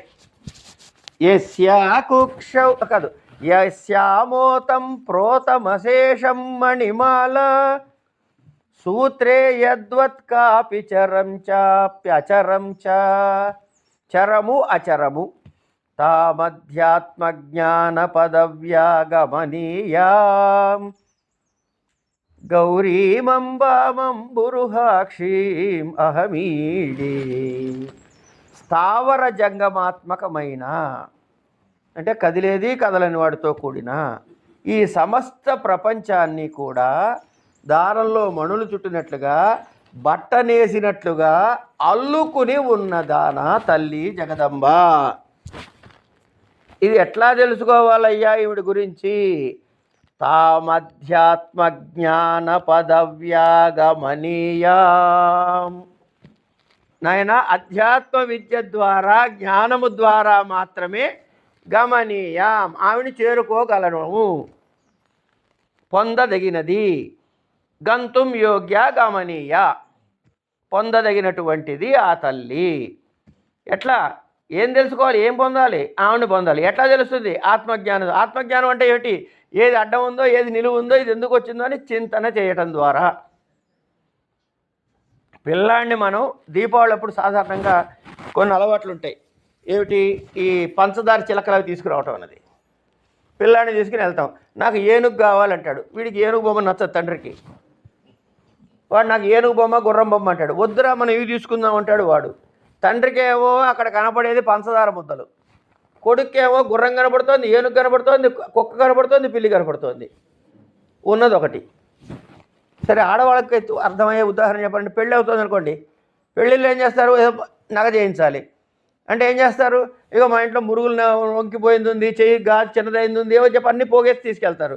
మనం ఏమైనా 2 గాజులు, ఓ వంకి, ఓ ఉంగరము, చట్టి ఇవన్నీ తీసుకుపోతే ఎన్ని గ్రాములు అంటాడు కౌసాలుడు. మరి మనకేమో ఇన్ని ఐటమ్స్ కనపడతాయి, వాడికి బంగారం తప్ప ఇంకేం కనపడట్లే. లౌకికంగానే ఇన్ని దృష్టులు ఉన్నాయి, 2 దృష్టులు. మరి ఆ చైతన్యం అర్థం కావాలంటే ఏం చేయాలి? కనపడని దానికన్నా కనపడనిది చూడాలి. కనపడేది చూస్తాము, కనపడనిది దర్శిస్తాము. ఆ దర్శన శక్తి కోసం ఈ తాపత్రయాలన్నీ. ఎట్లా వస్తుందయ్యా? తాం ఆధ్యాత్మజ్ఞాన పదవ్యాగమనీయాం. అధ్యాత్మజ్ఞానం కలిగితే కానీ నీకు ఆవిడ యొక్క తత్వం తెలియదు నాయనా అని చెప్పారు. ఇంతకీ ఆవిడ ఎవరట? నానాకారై శక్తి కదంభైరు ఉద్భవనాని వ్యాప్య స్వైరం క్రీడతి ఏయం స్వయమేకా కళ్యాణీం తాం కల్పలతానాం కల్పలతామానతి భాజాం. కల్పలతాం ఆనతి భాజాం అని చదువుకోవాలి. గౌరీమంబామంబురుహాక్షీం అహమీడే. ఈవిడ ఎట్లా అవుతుట? స్వయం ఏకా. ఆవిడ నిజానికి ఉన్నది ఒకటే, కానీ నానాకారై శక్తి కదంబైర్భువనాని అంటే ఏకము అనేకమగుట. అహం బహుశ్యాం అనుకున్నాడుగా మహానుభావుడు. అట్లా అనేకమవుట ఎట్లా అయింది అని ఇట్లా వ్యాపించి ఉన్నటువంటి ఈ శక్తి సమూహాలు ఏవైతే ఉన్నాయో, ఈ భువనాలన్నీ ఎట్లా వ్యాపించి ఉన్నాయో, అది ఎట్లా క్రీడతి ఆటలాగా ఆవిడ అలా వ్యాపించి కనపడుతోంది. అందుకే మీరు ఏం చేస్తారండి లలితా సహస్రనామం చదువుతున్నప్పుడు? సువాసిన్యర్చన ప్రీతాయై నమో నమః. ఎందుకు సువాసిన్యర్చన ప్రీతాయ ఎందుకు అంటే ఆవిడలో అమ్మవారు ఉంది కాబట్టి. కనుక మనం ఎదురుకుండా పిన్ని గారు కనపడితే అమ్మవారి దర్శనం అయినట్లేదు, పిన్ని గారిలో అమ్మవారు కనపడితే మనం ధన్యులం, అమ్మవారిలో పిన్ని గారు కనపడినా ధన్యులమే. ఎందుకంటే అంతే కదండి. శంకరుడు ఏం చేశాడు, అమ్మ నన్ను రక్షించన్నాడు అంటే ఆవిడ అమ్మ కనపడింది, చైతన్యంలో అమ్మ కనపడింది. కానీ చైతన్యం భిన్నముగా ఉన్న అమ్మని చూడకూడదు, అమ్మని భిన్నంగా ఉన్న చైతన్య రూపాన్ని చూడకూడదు. నానాకారై శక్తి కదంబైర్ భువనాన్ని వ్యాప్య స్వైరం క్రీడతి ఏయం స్వయం ఏక. ఎవరైతే ఏ అమ్మ అయితే ఒక్కతే తానై ఉన్నప్పటికీ శక్తివంతములైన వివిధములైనటువంటి సర్వ వ్యాపారాల్ని సర్వ రూపాల్ని తానే కనపడుతున్నా ఆవిడ ఉన్నది ఒకటే. కళ్యాణి మనకి మేలు చేసే తల్లి, కల్పలత అంటే కోరిన కోరికలు తీర్చేది. ఈ కోరిన కోరికలు తీర్చే దగ్గర ఒక నిమిషం బ్రేక్ వేసుకోవాలి. కల్పలత దగ్గర ఒకసారి బ్రేక్ వేయాలండి మనం. అంటే ఆనతి భాజా, ఆనతి ఇంతకీ ఎవరిని రక్షిస్తుంది ఈవిడ, ఎవరికి కళ్యాణి, ఎవరికి మేలు చేస్తుంది? ఆనతి భాజాం. ఎవరైతే ఆమెకి నమస్కరిస్తారో శరణు జొచ్చుతారో వారికి ఆవిడ అన్ని శుభాలు కలిగిస్తుంది. ఎట్లాట? కల్పలతలాగట. ఈ కల్పలత అనేది చాలా తేలిక పదం అనుకుంటామండి, చాలా కష్టమైన పదం అది. ఇది గుర్తుపెట్టుకోవాలి మనం. దీనికి ఒక కథ చెప్తారు పెద్దలు, ఇది మనకు అర్థం కావడం కోసం పెద్దలు కథ చెప్తారు. మనకు అనేక విషయాలు, తాత్విక విషయాలు కథల్లో చెప్పేశారు. ఒకడు అడవిలో నడుచుకెళ్తున్నట్ట, బాగా అలసటగా ఉంది అని చెట్టు కింద పడుకున్నాడు. ఈ చెట్టు కింద పడుకున్నవాడు, వచ్చాం కానీ ఇంత దూరం నుంచి నడిచాం, కాళ్ళన్నీ పీకేస్తున్నాయి, కొంచెం ఈ నొప్పులు తగ్గితే బాగుండు అనుకున్నట్ట. నొప్పులు తగ్గిపోయినాయి. అదేంటి ఇట్లా తగ్గిపోయి అనుకోగానే తగ్గిపోయినాయి? నొప్పులు తగ్గా కానీ ఆకలి ఎవడు తీరుస్తాడు? కనుక మంచి పళ్ళు ఉంటే బాగుండు అన్నట్టు ఎదురుకుండా పళ్ళు కనపడ్డాయి. బాగానే ఉంది, ఇక్కడ వరకు బాగానే ఉంది. అయిన తర్వాత ఒక్క అరగంట కునుకు వేసి అప్పుడు మళ్ళీ ప్రయాణం ప్రారంభం చేద్దాం, మంచి పరుపు దిండు వచ్చాయి కూడా. పడుకున్నాడు. ఇక్కడ వరకు బాగానే ఉంది కదండి. కానీ ఇది అడవిరా బాబు, పులి వస్తుందో ఏమిటో తింటుందో ఏమిటో అన్నాడు. వచ్చింది, తిని వెళ్ళిపోయింది. ఎందుకంటే వాడు పడుకుంది కల్పవృక్షం కింద. ఏది అనుకుంటే అది జరుగుతుంది. కనుక మీరు అవాచ్యం పలుకుతే అది అమ్మవారు అనుగ్రహిస్తుంది. జాగ్రత్త గుర్తుపెట్టుకోవాల్సిన విషయం. అంతే కదండి. మీరు అడిగినవి ఇస్తానంది ఆవిడ, నువ్వు ఇది అడిగావు నీకు ఇచ్చాను. ఎవరు తప్పు? ఇప్పుడు ఏమిటో నా మొహానికి ఎప్పుడు ఇంతే, నేను ఇంతే అంటే నీకు అంతే, అక్కడే ఉంటావు నువ్వు. స్టేటస్ ఆవిడ గ్రాంట్ చేసింది నీకు వెంటనే కదా. అంచేత కల్పలతో చాలా జాగ్రత్తగా ఉండాలి మనం. కల్పవృక్షాలతో చాలా జాగ్రత్త. అంటే కేవలము అవాచ్యము పలక రాదు. అందుకే మన వాళ్ళు ఏమన్నారు, బియ్యం డబ్బాలో ఖాళీ కొట్టి అమ్మ బియ్యం నిండుకున్నాయిరా అంటారు. ఆ శబ్దంలో కూడా చూడండి అవాచ్యాన్ని పలకట్లేదు మన వాళ్ళు. అది మన వాళ్ళు నేర్పిన సంస్కారం చిన్నప్పటి నుంచి. శబ్దంలో కూడా అవాచ్యాన్ని పలకరు. అట్లా ఇంకా ఆ వ్రతం కలిగిన వాళ్ళు చాలామంది ఉన్నారమ్మా. మనకంటే కొంచెం ఉప్పు కారాలు ఎక్కువ తక్కువలు ఉంటాయి కాబట్టి ఆ కోపాలు తాపాలు అవన్నీ ఆ పొట్లాలు మనతో వస్తూనే ఉంటాయి. ఏమంటే ఉప్పు కారం తింటే అట్లా వస్తాయంటే ఏమన్నా మరి వెళ్ళి భగవద్గీతలో అట్లా రాశాడు, నేనేం చేయనని చెప్పండి. అంచేత ఏది తినాలో ఏది తినకూడదో, ఏది తింటే ఏమవుతుందో ఇవన్నీ కూడా చెప్పబడ్డాయి మనకి. మనమే పాటించాం. విషయం మాత్రం చాలా ఉంది ప్రపంచంలో, గ్రహణమే లేదు. సరే, ఇంతకీ ఆవిడ ఏం చేస్తుందండి? మనకి ఏం కావాలండి ఈ ప్రపంచంలో? నాకు అది కావాలి, నాకు ఇది కావాలి. వీడికి కూడా వస్తుంది ఏమని, మా అబ్బాయికి బీటెక్ ఇంటర్మీడియట్లో మంచి ర్యాంక్ వస్తే ఐఐటీలో చేర్పిస్తాం. వచ్చింది, చేరాడు. మా వాడు ఫలానా దేశానికి వెళ్ళాడు, మా వాడు అక్కడే ఉన్నాడు, నన్ను చూడట్లేదు, వాళ్ళు చూడట్లేదు. ఇట్లా ఒకదాని తర్వాత కంటిన్యూస్గా మనకి కోరికలు వస్తూనే ఉన్నాయి. ఇది ఎట్లా నిప్పులో నెయ్యి పోసినట్టే కానీ నీళ్లు పోసినట్టు కాదు. కానీ ఒకదాని తర్వాత ఒకటి పుడుతూనే ఉంటుంది కోరిక. ఎన్ని కోరికలు పుట్టారని మనకు తెలీదు. ఇవి పుట్టిన కొద్దీ కొత్తది పుడుతూనే ఉంది. కనుక అమ్మవారి పైకి దృష్టి పోవాలంటే ఏం కావాలి? ముందు మనకి కోరికలు పోవాలి. కోరిక ఎందుకు పుట్టింది? అది నాకు కావాలి, వాడికి ఉంది నాకు లేదని ఏడుపుతోటి పుట్టచ్చు. లేకపోతే వాడికన్నా నేనే ఎక్కువగా ఉండాలనుకోవడానికి పుట్టచ్చు. ఇంకేమైనా 100 కారణాలు ఉండొచ్చు కాక. కనుక ఏం జరుగుతోంది? ఫస్ట్ ఏమంటాడు? ధ్యాయతే విషయాన్ పుంస. చేసిన తర్వాత ఏం చేశాడు? అది వస్తే బాగుండు, అది వస్తే బాగుండు, అది వస్తే బాగుండు ఊగుతున్నాడు. సంగస్తేషూపు జాయతే. దీనివల్ల ఏమైంది? కర్మ ధ్యానాత్ సంజాయతే కామ. కోరిక కలిగి అది తెచ్చేసుకోవడం లాభం లేదు. అందరూ ఎవరైనా సరే టాటా ఫార్చునరే అదేదో కొంటున్నారు, నేను కూడా కొనుక్కోవాలి, అయిపోయింది, కోరిక పుట్టింది. తర్వాత అది రాకపోతే క్రోధం వస్తుంది. అక్కడ రాకపోతే మళ్ళీ బైఫర్కేషన్ ఉందండి. కామాత్ క్రోధోభిజాయతే. క్రోధాది భవతి అంటే నాకు తప్ప ఇంకోటి కొనకూడదు ఫార్చునర్ కదా, లేకపోతే అందరికీ తప్ప నాకెందుకు గొప్పదనం ఉంది ఏమండి? తర్వాత అంచేత దాని మీద ఎట్లా దీన్ని నిలుపుకోవాలని మనం వేషాలు వేయడం మొదలెడతాం. శృతి ప్రసాద్ బుద్ధినాశ. ఇది చెయ్యొచ్చు, ఇది చేయకూడదని విచక్షణ కోల్పోతాం. అది విషయం, అది విషయం. కనుక ఏం చేయాలి? ముందు ఆశని చంపాలి. అందుకని ఆవిడకి ఏం చెబుతున్నారు? ఆశాపాశ క్లేశ వినాశం విదధానాం పాదాంభోజ ధ్యాన పరాణాం పురుషాణం ఈశామీశార్ధాంగహరాం తాం అభిరామం గౌరీమంబామంబురుహాక్షీం అహమీడే. పాదాంభోజ ధ్యాన పరాణాం పురుషాణం. ఏమండి, శంకరాచార్యుల వారు ఆడవాళ్ళ గురించి చెప్పలేదండి, చాలా దారుణం ఇది. పురుషుల గురించే చెప్పాడు. పురుషాణం అన్నాడు కదమ్మా, అంటే రెండు కలిపిన శబ్దం, అదే చెప్పబోతున్నది. పురుషేతే ఇది పురుష. ఇందులో జీవుడు ఉన్నాడు కాబట్టి వీడు పురుషుడు అన్నారు. అది మగైనా ఆడైనా ఒకటే. కనుక ఎవరైతే నీ పాదాలని పట్టుకుని అర్చన చేసి ధ్యానం చేస్తారో వాళ్ళకి నువ్వేం చేస్తున్నావు? ఆశాపాశముల నుంచి, అది పెట్టే బాధల నుంచి విముక్తిని కలిగించి రక్షిస్తున్నావు. ఎవరు నువ్వు? పరమేశ్వరుని అర్ధాంగివైన ఈశామీశార్ధాంగ హరాం తాం అభిరామాం.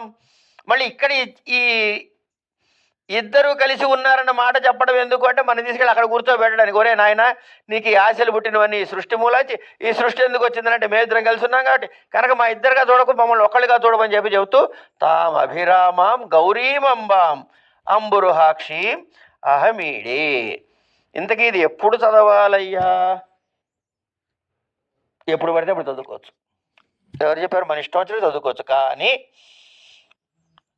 పొద్దున్నే నిద్ర లేచిన వెంటనే ఏమిటవుతుందంటే, ఇతరములైన భావన జాలంతో మన మనసు విచలితం కాకముందు ప్రాతకాలే